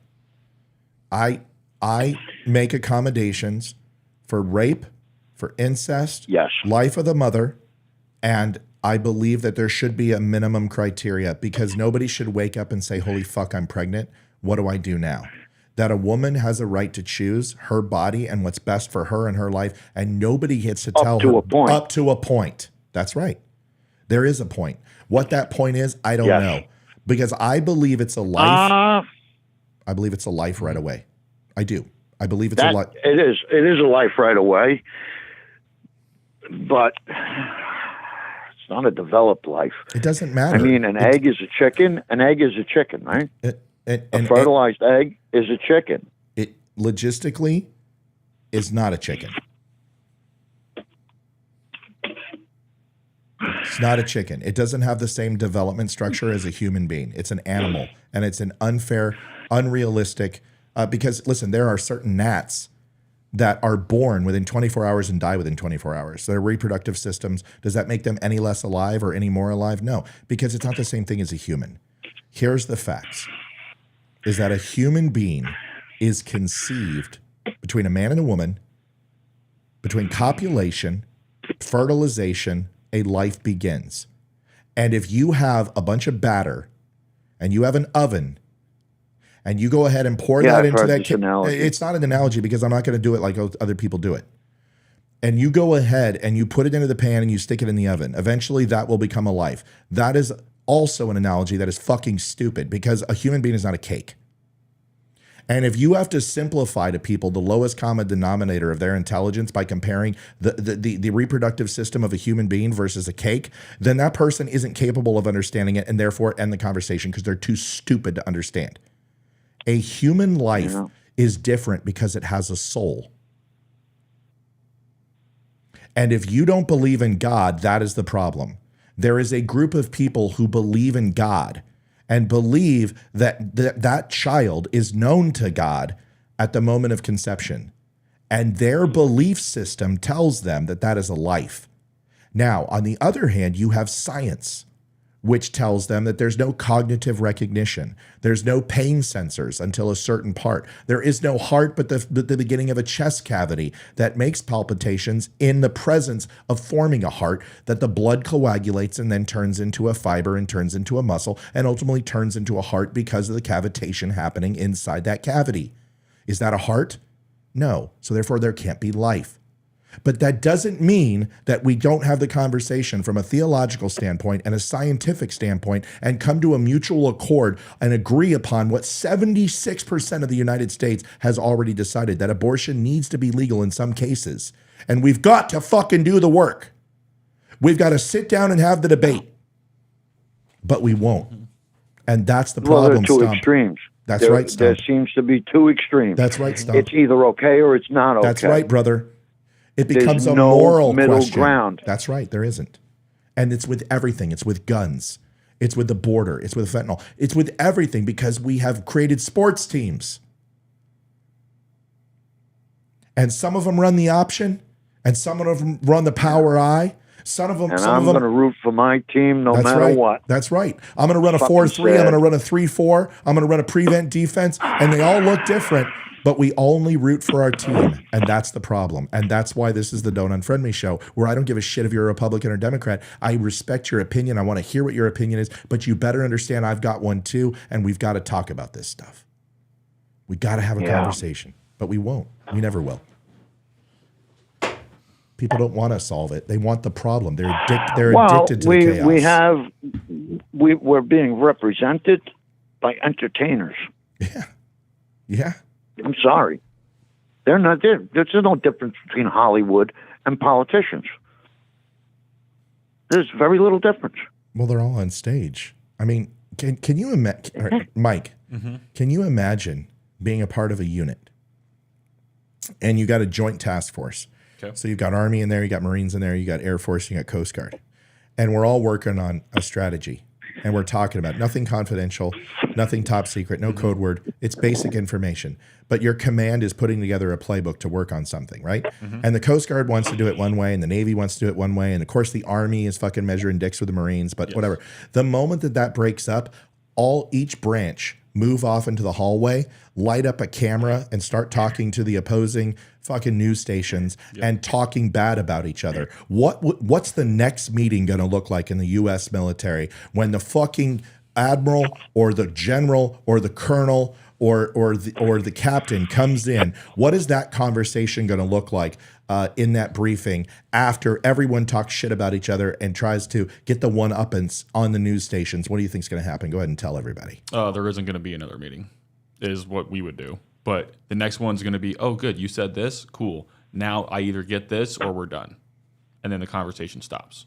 Or like I just think the meeting's not even going to happen. They're going to go, they're going to say hello, and then they're like, hey, we had a meeting, nothing happened, we're done. That's like, it. You're not going to have anything. Because command is going to rip every single person a new asshole. They are going to literally break them down into nothing, and then they're going to make them sit there and figure out the problem post haste, and it's going to be solved. The problem with Washington is that they're all bosses. They don't have anybody to hold them accountable because the American people have been castrated from holding them accountable, because the only thing the American people do is to vote them out. But now they don't have that power because they're inundated with commercials and fear tactics, gerrymandering. Election interference is taking place by the people who are actually running for office. Why are they able to put a commercial about themselves? Why are they able to say things that aren't true and nobody holds them accountable about their fucking opponent? That's not election interference. Why is it that I can't get within 50 feet of an election place and talk about a candidate, but I can blast it over the radio, over the internet, over TV, and inundate you with complete bullshit for a year? It's the illusion. We interfere with elections in this own country. This is the problem. America's fucking asleep. Nobody's paying attention. You're not focused on the problem. You're focused on the nuance. You're focused on your sports team. The whole problem is the sport, folks. It's not the teams. It's the sport. This is like Gladiator. Wait, Stumpy, I'm on a roll. This is like the fucking Coliseum. This is where you got to interrupt him. This is Rome, folks. We're thumbs up or thumbs down. These politicians are Caesar, that we're the mob. And we're slaked for bloodlust over the fucking lions tearing Christians apart. And we're so bothered by whether we're going to be able to make our bets and get a little fraction of the piece of the pie and the money changing hands and the gambling going on and the complete corruption, that we don't ask ourselves the question that is the sport the problem? Is what we're being sold the issue? That's the problem with politics. It's not the system. It's not our republic. It's not our form of government. It's the fact that we treat them like sports teams when we are their boss. Mm-hmm. They don't own us. We own them. They represent us. And the illusion that we have some sort of power over them because we can vote once in a while, when our singular vote can't stand up against hundreds of millions of dollars in advertising, lies and peddling on the media. There's no risk to abortion in Virginia. It was a complete fucking fabrication. But because hundreds of millions of dollars was put into it, voters believed it. That's manipulation. That's a lie. That's election interference. There is a coup that happens in this country every single year, and it's no longer perpetrated by the people. It's perpetrated by the corporations and the PACs. Yeah, you got to put some of the responsibility on the voters. The voters are ignorant and mob mentality. That's it. Mm-hmm. That's it. That's it. It's the illusion of choice. I don't like to say that, but that's a choice. You're choosing to be part of the mob. And in a lot of cases, you're choosing to be willfully ignorant. You don't want to hear the opposition, or you don't want to hear the discussion. Right. You just want to root for your team. That's it. That's it. It's you might as well go ahead and have a jersey. You know what? I'm going to start making them on the show. I'm going to go and find a contracting team that will make a jersey, and I'm going to have Republicans and Democrat jerseys because that's what we should have. I'm not kidding. You should wear a jersey. I bought some shirts from your show. Thanks. I do love the skateboard one. Yeah. That's my favorite. Yeah, it's kind of funny. AR-15 versus skateboard. Yeah, skateboard loses. Listen, this show deserves to be heard. It deserves to be seen. And last night we had 275 people on. This morning we barely hit 65, 70. It doesn't matter. Because the thing is Mike's seen the numbers. 5,000, 6,000, 7,000, 10,000 people will watch this over the next 30 days. The show last night had 3,700 viewers. You got to keep talking. And there's days. My opinion. Yeah. Mike is a great addition to the show. Yeah. Well, I'm glad you think and that. I appreciate this is because I have an affinity for understanding the military. Yeah. And I love to hear from Leroy. I love to hear from Matt, and I love to hear from Mike. Yeah. And the other part is my failure to understand women. I admire about you. You understand women. I don't know if that's true. I know one understands Mike women. doesn't understand women. He's talking about me. No, I'm talking about Matt. Oh, Matt, I know. No one understands women, though. Understands Yes, I do. a woman I do. far better than I do. I do. People don't. You know what? You go, boy. Because I'll tell you what. My wife and I have created. There's no love that I've ever felt that I feel for that woman, and I treat That's her. apparent. That was one that locked me into this show. I treat her like sorry. shit. Trump. I treat her like no, shit sometimes. dude, No, I do. I do, brother. Listen, let me get this out. I do. When you came out and you said that if it wasn't for this woman, I might have put pistol in my mouth. Yeah. And I watched that show. I'm a street person. Yeah. I grew up on the street, and I understand when somebody's bullshitting and putting on a good act. That was not a good act. No, that was the truth. It was the truth. And I admired you so much for saying that publicly. Yeah, well, she's my fucking queen, man. Fucking, dude, that's so brave. I'll tell you what, though. You have a lot more courage than I do. She doesn't. I don't deserve her because I struggle. Mike struggles. We both have something that he had a fucking hell of a lot more than me. But one morning I was just being short with her, and Mike was in the room, and I just looked over and I said, "Do you struggle with that too?" And he goes, "What? Losing your temper and getting hot?" And I said, "Yeah." And he goes, "Yeah, all the fucking time." Mm-hmm. And I'll tell you what, she can be a complete asshole. I'm not. Anybody who's a moderator knows. They got to see my wife last night. You got to see her on a call after the show. She fucking lit the moderators up. Like, she conference call now. I'm like, we don't have conference calls, honey. She's like, now. I'm like, oh, fucking shit. She was mad. My wife doesn't seem like somebody that can't hold her own. Oh, that woman, shit. So when people are like, oh, she's such a victim and Matt controls her, you have no fucking clue. Yeah, right. You have no idea what No, you're talking. I've got to carry for my own protection. Yeah, right. And his wife's the same way. She's the same way. But I'll tell you one thing.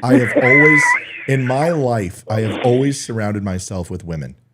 And I am an advocate for women. And I've always been that way. And some people are like, well, wait a second, this conversation was sexist. No, it wasn't. It's with my admiration for women and understanding what they are capable of and what they're not, is that we ask too much of them. We ask too much of men, too.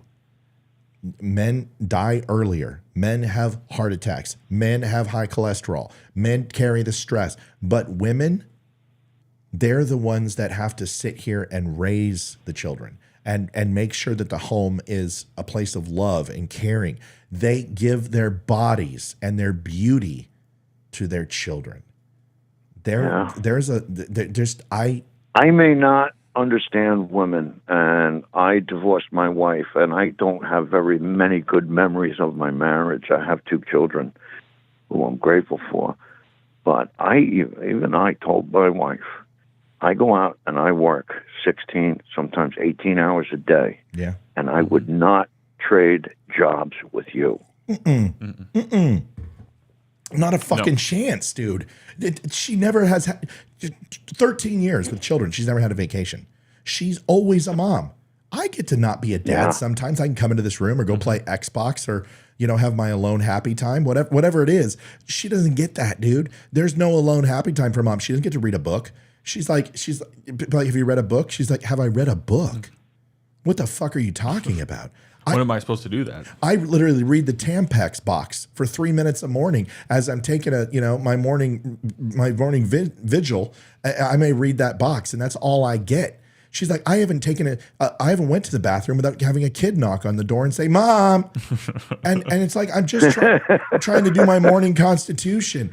She has no break. She is my queen, man. And I'll tell you, once in a while, like the other day, I just want to call up and just say, I'm sorry for who I am and my inability to be what I need to be for you. And some people are like, oh, you're a whipped. You know what? I am whipped because that pussy is ridiculously good.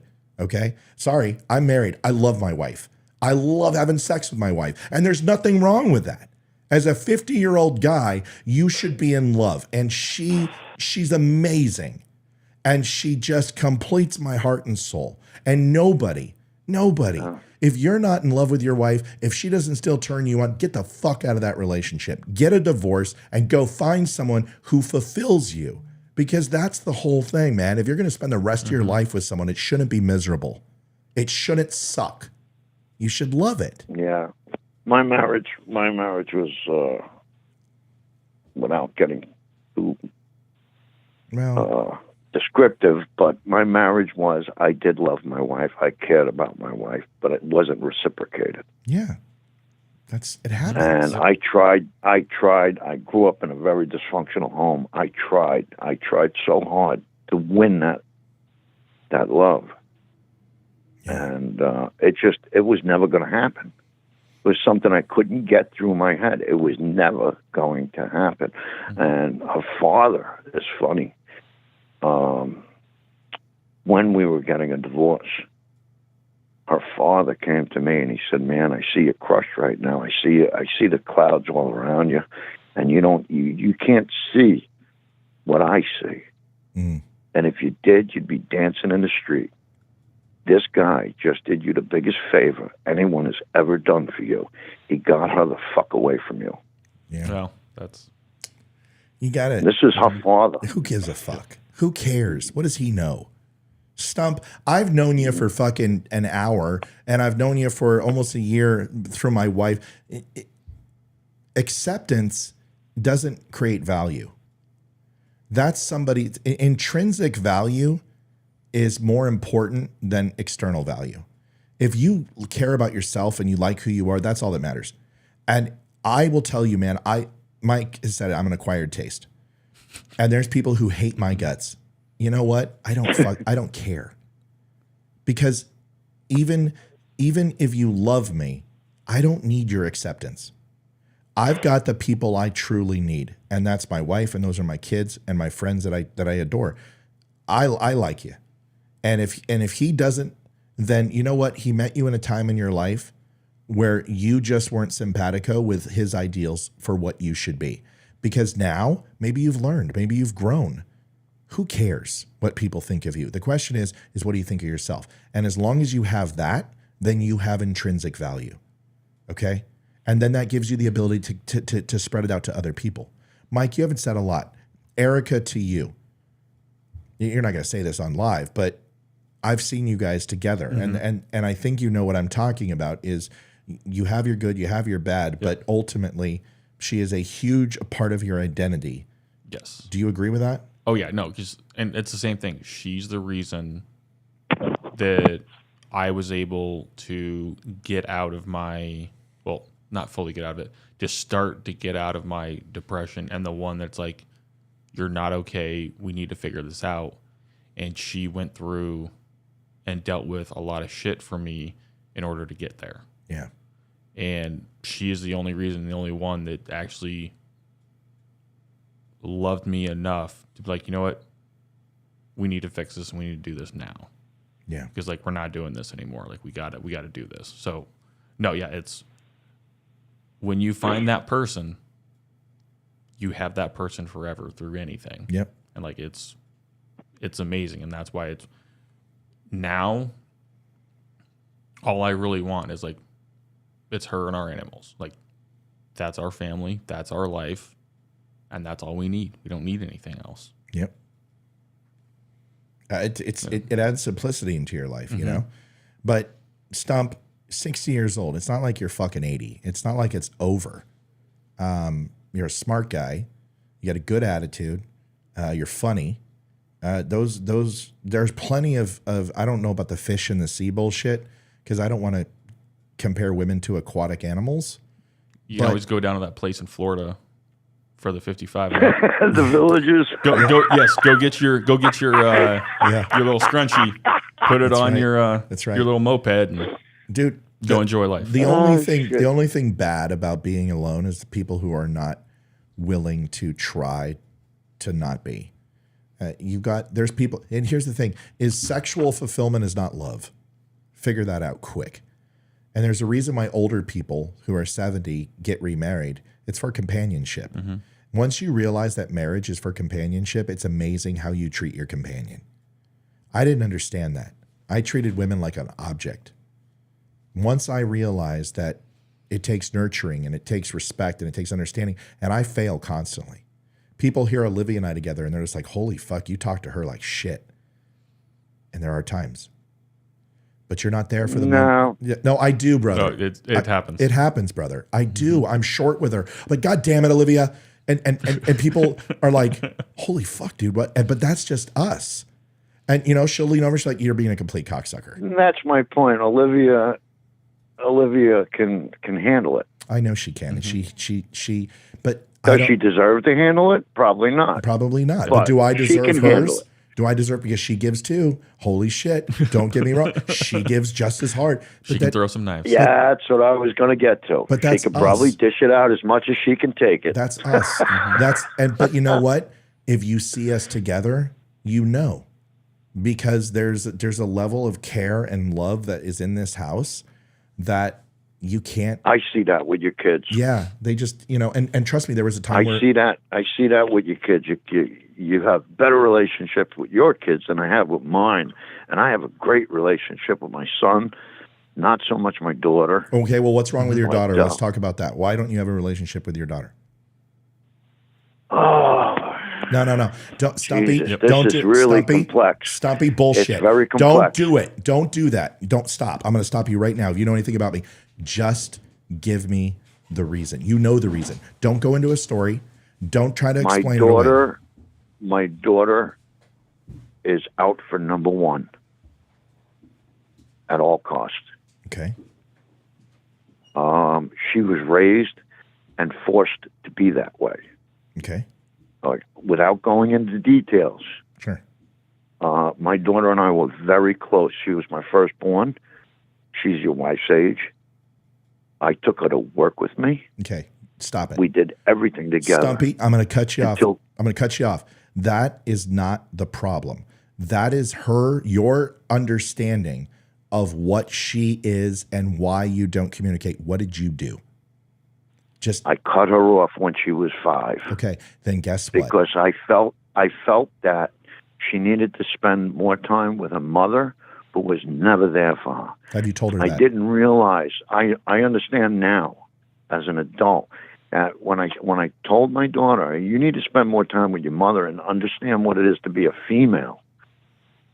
And I stopped being so close with her. Okay. Have you told her that? But what I didn't know at the time was that her mother wasn't there for her. Okay. So this kid was left to her own at a very young age. Right. And I can relate to that. Okay. I can relate to that. And it cuts me to the core, but I can't fix it. Okay, I can't go back. I'm telling you how to fix it. I told my daughter this. Okay. Now, what did she say? She doesn't trust. Okay. But what did she say? What were the words? I can't remember. It was a long time ago. I told my daughter, I said, if you ever have questions, if you ever think back to your childhood and feel hurt by it, and if you ever have questions, I will try to answer those questions she'll never come honestly. to you. She'll never come to you. Listen to me. This is where I need you to shut up and listen to me. And it's all with all the respect in my heart, because the answer is right in front of you. Why? Because we cut all the bullshit out. We cut all the bullshit out. She doesn't trust, and you're telling her to trust you. You just gave the answer, Stump. You said, well, I told her this. No, you didn't, because you don't remember what she said because you didn't listen. You didn't listen. Because if you did listen, you would remember, because those words would cut you to the core. Those words would stay with you forever as a father looking to rekindle the relationship with his daughter. So I'm going to challenge you. I think she didn't answer me. Okay, then you didn't ask the right question, because I'm telling you this, Stump, this miscommunication that takes place is a two-part process, and it's never a solitary fact. It's never her fault or your fault. Both of you aren't communicating because you're not doing what the other needs. See, when you go up to that woman and you say to her, honey, I made mistakes. I need you in my life. You said I 7 times before you even got the words out. Because when you truly humble yourself and you're going to make yourself prostrate to somebody else, you have to say the following. It's real simple. I don't know what to say. I don't know what you need. All I know is what I need. And I know that that's not important to you right now because I failed you. But I want you to know something. I love you, or I love the idea of loving you. And I don't know how, but I know I want to. And I know that's a long road. What is it going to take to get there? What do you need? And if it's not me, that's fine. And if you need somebody else to talk to, whatever it takes. But I want to know how we start. How do we begin a relationship where I can love you like I need to, like you need to, because I know we need this. My life won't be complete unless I find a way. If you do that and then she doesn't accept you, then fuck her to pieces, bro. Fuck her to pieces. She's dead to you. But until you do that. Part of the problem, a big part of the problem, and this is something that I can deal with, is that I don't trust her. Okay, well then there it is. You have the answer. So you need to find a way to do increment of trust. But before you do any of that, it starts with communication. And if she's not ready for that, then she's never going to be. My father and I didn't speak. That man. Yeah, we do have a lot in common. We do. I love that man. The problem is I love my sister. I love my brother. I love my mom. I love my dad. I love them all. They fucking hate me. So they hate do have a lot in common. And they hate me because I won't allow them to lie on each other. I won't allow them to tear each other apart and down anymore. And I just said, fuck it. I don't need any of you. I'm walking away. Best thing I ever did. And the moment that I allowed one of them back, they tried to steal my children from me. So what I'm trying to tell you, brother, is that there are times where you will never get her back. There is that my dad never would get me back. He ignored my children. And I said, you're done. You're done. You ignored me for your whole life. You're not going to ignore my kids. You're now cut out of my life. You're not going to hurt my kids. He never would. There was nothing he could say that get me back. He would call me every day up until the day he died. And when he died, I said, thank you. I haven't cried. I won't. I cried more for my uncle. Yeah. I haven't, and I won't shed a tear because I already mourned him. If your daughter has done that, there's nothing you can do, but I doubt that has happened. I don't think that's happened. There's just so many walls, both of us. We both have walls. Those are excuses. Those are excuses. But repeat that? They're excuses. There are no the walls. Are excuses. Yes, everything's an excuse. No, I mean defense. You know what I mean by walls, right? I know what you mean. Yeah, I don't give a fuck about that. Okay, all right. Let me ask you a question. Is there a scenario that if you knew something was going to happen that would endanger your daughter's life, that you would not do everything to save her? No. Is there a scenario where something could happen to you where you truly believe that if your life was in danger, that she wouldn't try to save you? Questionable. Great. So go make her feel the same way that you feel about her. Make her feel about you. That's your failure as a father. You have failed. You have failed to invest into her the way that you allowed her to invest into you. You would give your life for her. You would do anything for her. If she doesn't feel the same way about you, it's because you failed to make that happen. So now you got to go make it happen. See, you have to be humble. There is no argument. There is no fight. You simply are there for her in any capacity that she needs you, brother. And once you do that, then you can build trust. Then you can build love. But until that happens, it's never going to solve itself. You have to go and humble yourself. You have to just be there for her. And it starts with, I just want to be in your life. And that's selfish. But I'm hoping that once I am, we can reciprocate. You got to be the bigger man, Stump. You're so smart. You can see other things and you know this. You don't need me to tell you this. You know what you need to do. Go humble yourself. Takes time to digest. I know, brother. Dude, and I feel for you. The only reason I'm talking to you is because of passion. It's another reason that I love the show. I mean, I've heard discussions between you and Mike that are on this level. And I said, holy shit. I sit here and I say, holy shit. Yeah. You know, I've got to go back and watch the show again. Try to digest it all. If you think that people haven't sat across from me and told me the exact same things I'm telling you in the way, I learned it from others. Man, I remember I was so stubborn. I wouldn't listen to anybody. I had all the fucking answers until I was on my knees. Yeah, Jesus. Once you go on your knees. He just describes me. Yep. Well, guess what? You're listening to me because I've told you to shut up a couple times and you've listened and you haven't taken it personal. So if you can do that, go listen to your daughter now. Go shut your face and just listen to her and let her unload. And that might take a year or two to get to, but you've got to listen. My father failed. Well, there is a problem. I bought my daughter a house in Georgia, and I'm in New Jersey. Okay. You know, I work a seasonal job. I work from April to December, and I'm off from December to April, so I could go down during the winter. Is it that you can't create Is it that you can't create a big enough fire for the smoke signals to reach her? God, if only you had a phone. Well, Stumpy. It's when my daughter is in a relationship with a guy, it seems like there's a lot less communication between me and her. Of course, but as soon as that relationship fails, she's on the phone with me constantly. Good. Well, that's what she needs from you. Yep. That's what she needs. Well, she needs reassurance. Of course. From a man's point of view. Of course she does. So set some boundaries. She needs to have a man's point of view. Set boundaries. Say, hey, this is the way. Have you said this is the way this makes me feel? How does it make you feel? When you listen, Stumpy, for fuck's sakes, men need to just be honest. All you got to do is say, when you have a boyfriend, I feel like you don't need me. And then when you don't, I feel like you do need me. So how does it make you feel when I call you when you're in a relationship?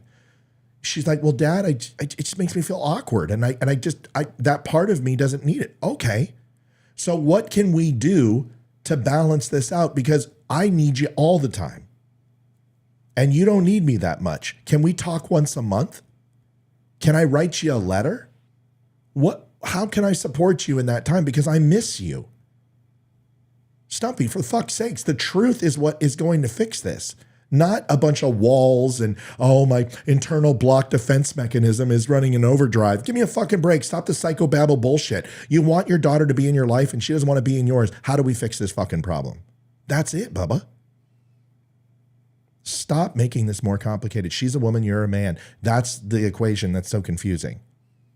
But she's your baby girl, and that's somewhere inside of her. She feels that. So you need to talk to her and just tell her what you're feeling.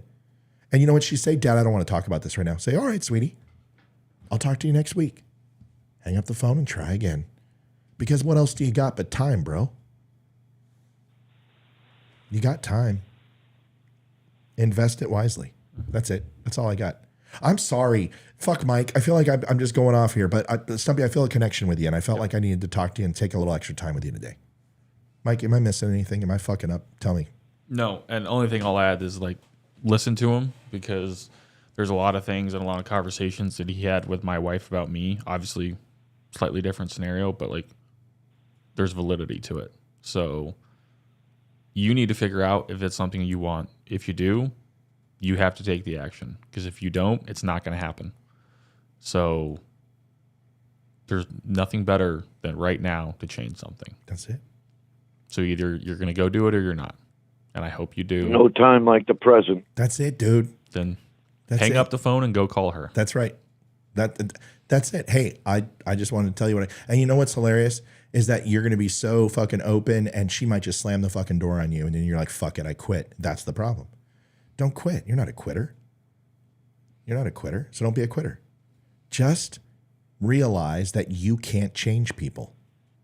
Once you understand that fact, here's the thing. She can't change you either. And how frustrating is that for her? Because she probably thinks that there's some things that you need to work on, Dad. So unless you listen to it, that's the one thing my dad would never hear me.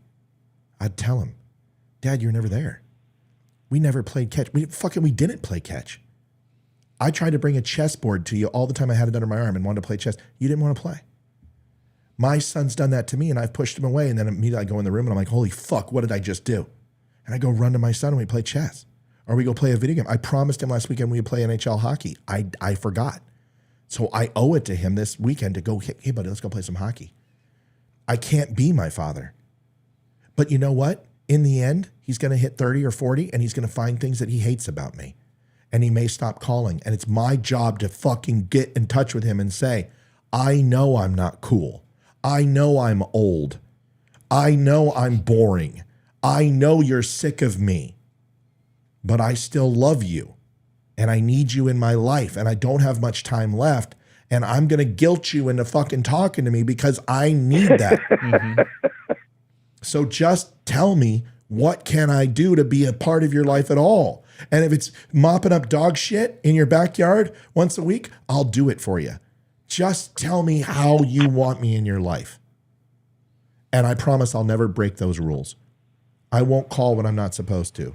But I'm your dad and I need you in my life. What can I do? And you know what? If my dad would have said that to me one fucking time, that stubborn son of a bitch, I would have forgave him. But he didn't say it. And he should have. Because he didn't have the time. He had too many excuses, too many walls, too many defense mechanisms. The only thing I can say for this is swallow your pride. That's it. Swallow that fucking thing. Like, too proud. This is your kid. Do what you have to get him back. If they say no and that's the final decision, at least you tried, but that's not on you anymore. Yeah. If you don't try. No, I don't. I want to give you a better understanding. It's not that I don't have my daughter in my life. It's that the relationship is not a close one. It's because you don't trust her. My daughter will call me. She'll call me for all kinds of advice. She'll call me and talk to me. It's not that I don't have her in my life. It's just that there's no solid relationship there. She's not in your life, Stump. With my son. My son is physically closer. I could drive over to his house right now. But my son, it's a very close relationship. Do you treat your daughter the same as your son? Negative. Yeah, goddamn right you don't. So maybe you should start. Stumpy, there's nothing better than men. This is what needs to take place with men all across the country. They need to talk. And stop listening to fucking women because they don't know what the fuck they're talking about when it comes to men. Men need to talk. We got to have a conversation with each other and we got to listen to each other. We don't. I love women, but they don't understand us and we don't understand them. A woman psychologist is probably the most dangerous thing that you could bring in your life unless you have a very good understanding of what male relationships should look like. That's why Mike can have a female counselor and I've had a female counselor and it's okay because I know what male on male bonding is supposed to be. I know how to talk to another guy. You don't treat your son the same way you treat your daughter. And that is is because you don't have any heirs with your son. You have heirs with your daughter. You don't trust her. You just said it. You don't have a relationship with her. If you don't trust someone, you can't have a relationship with them. You need to go have an honest conversation with your daughter. Come hell or high water, brother. You need to tell her how you feel. And that's a hard thing to do. You just said it. It's pride. You're just as stubborn as my dad was. Fix it. Yeah, possibly more. No, nobody was more stubborn than my father. No. Because you want to know why? He was smarter than me. Till the day he died. Can you imagine how fucking difficult that man was to talk to? Take the most stubborn, prideful, I can never admit I'm wrong human being and give him an IQ that's 25, 30 points higher than me. And this isn't bravado. I have an ability to connect the dots and remember things and put it into words. It's a gift. And it came from him. And he was better at it than me. How can you talk to a man like that? And I'm almost unapproachable half the time. Listen, I commend you for the conversation. I hope in no way, shape, or form do you feel belittled or I was trying to make you small. I care. No, not at all. My wife loves you. Not at all. She fucking loves you, dude. And I want to help you get that relationship with your daughter to a place where you can say, I love her, I trust her, and without her, I couldn't even breathe. And God, I hope that for you. This is another reason that I watch this show faithfully. I've watched your interactions, and I trust you. All right. I trust you won't bullshit. No, I don't. You won't placate. No, never. You're gonna call things out the way you see it. Yep.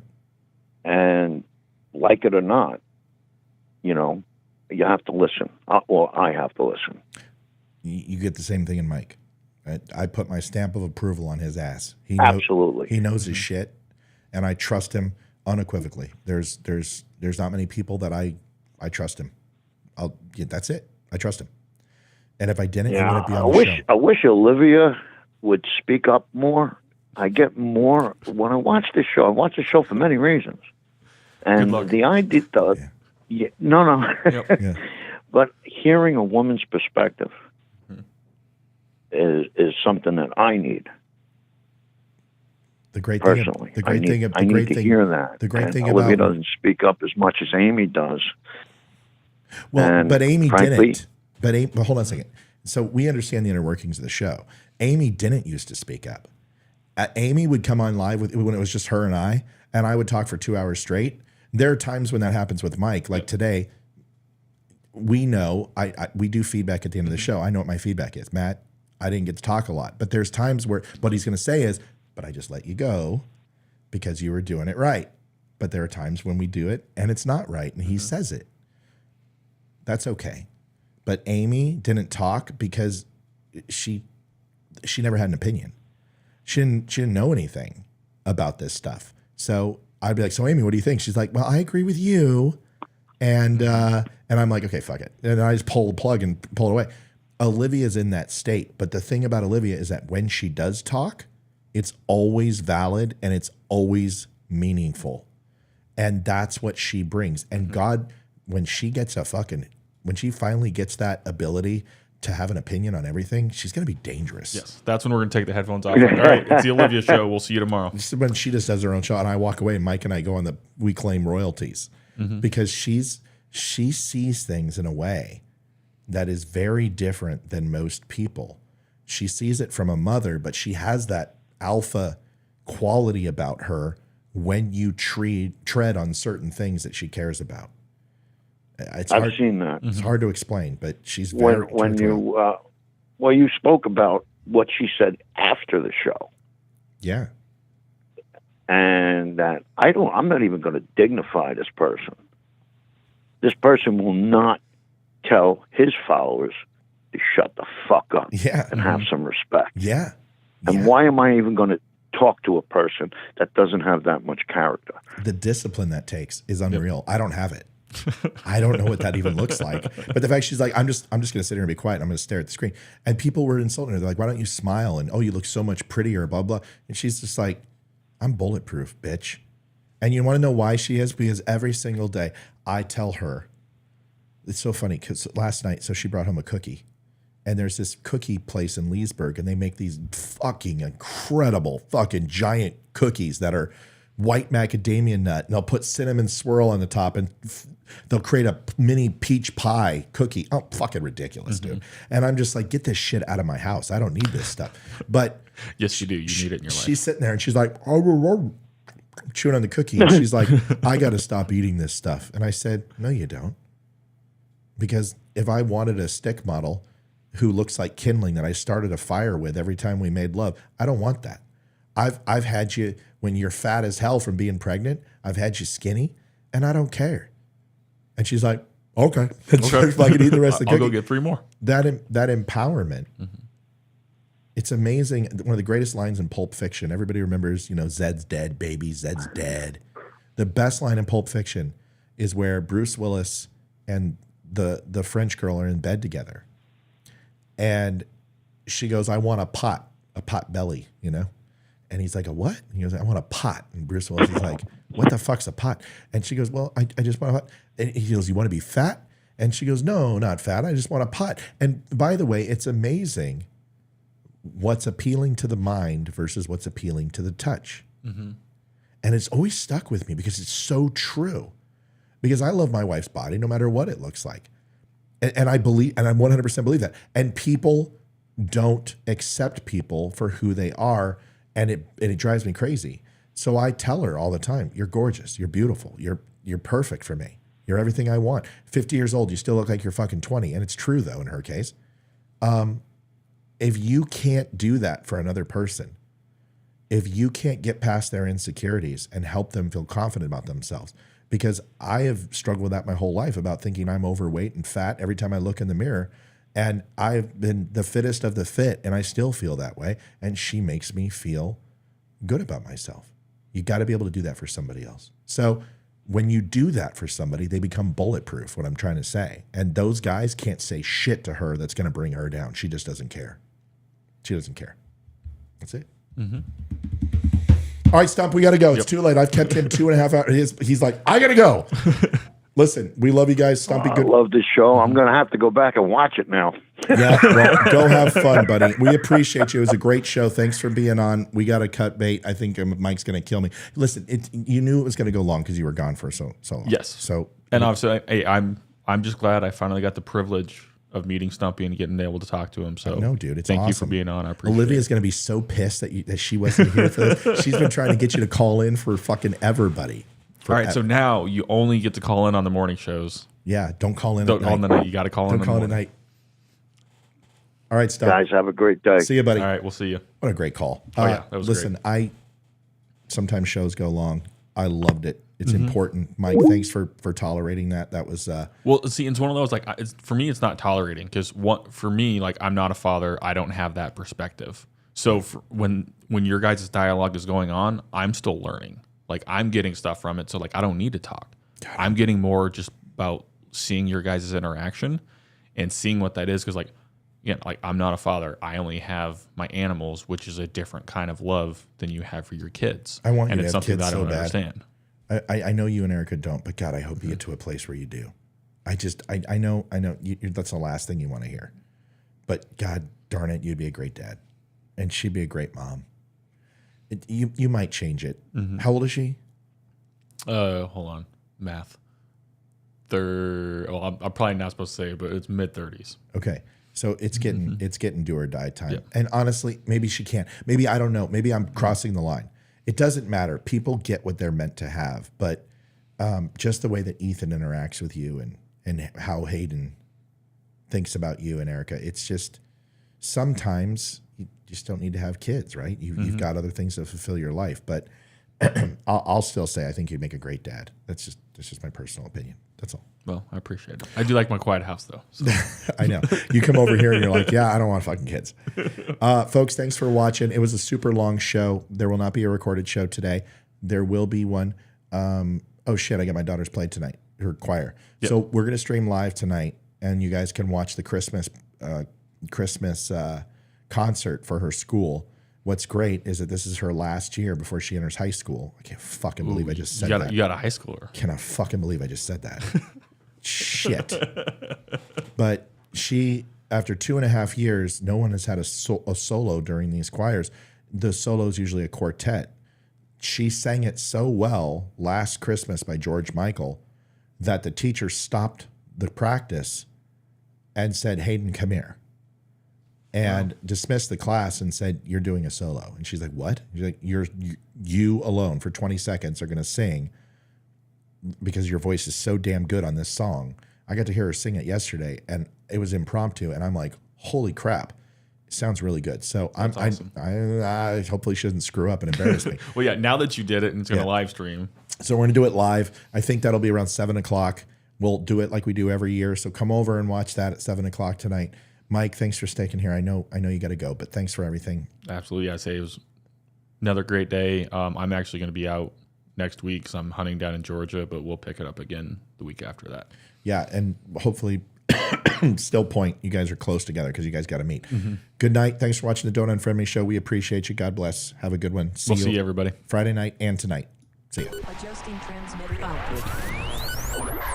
This is the Don't Unfriend Me show with your hosts, Matt, Leroy, Amy, Olivia, and Mike. Geopolitics, military analysis, and election coverage. Coming to you live on the Spreely.tv network and all major social media channels at The Dumb Show.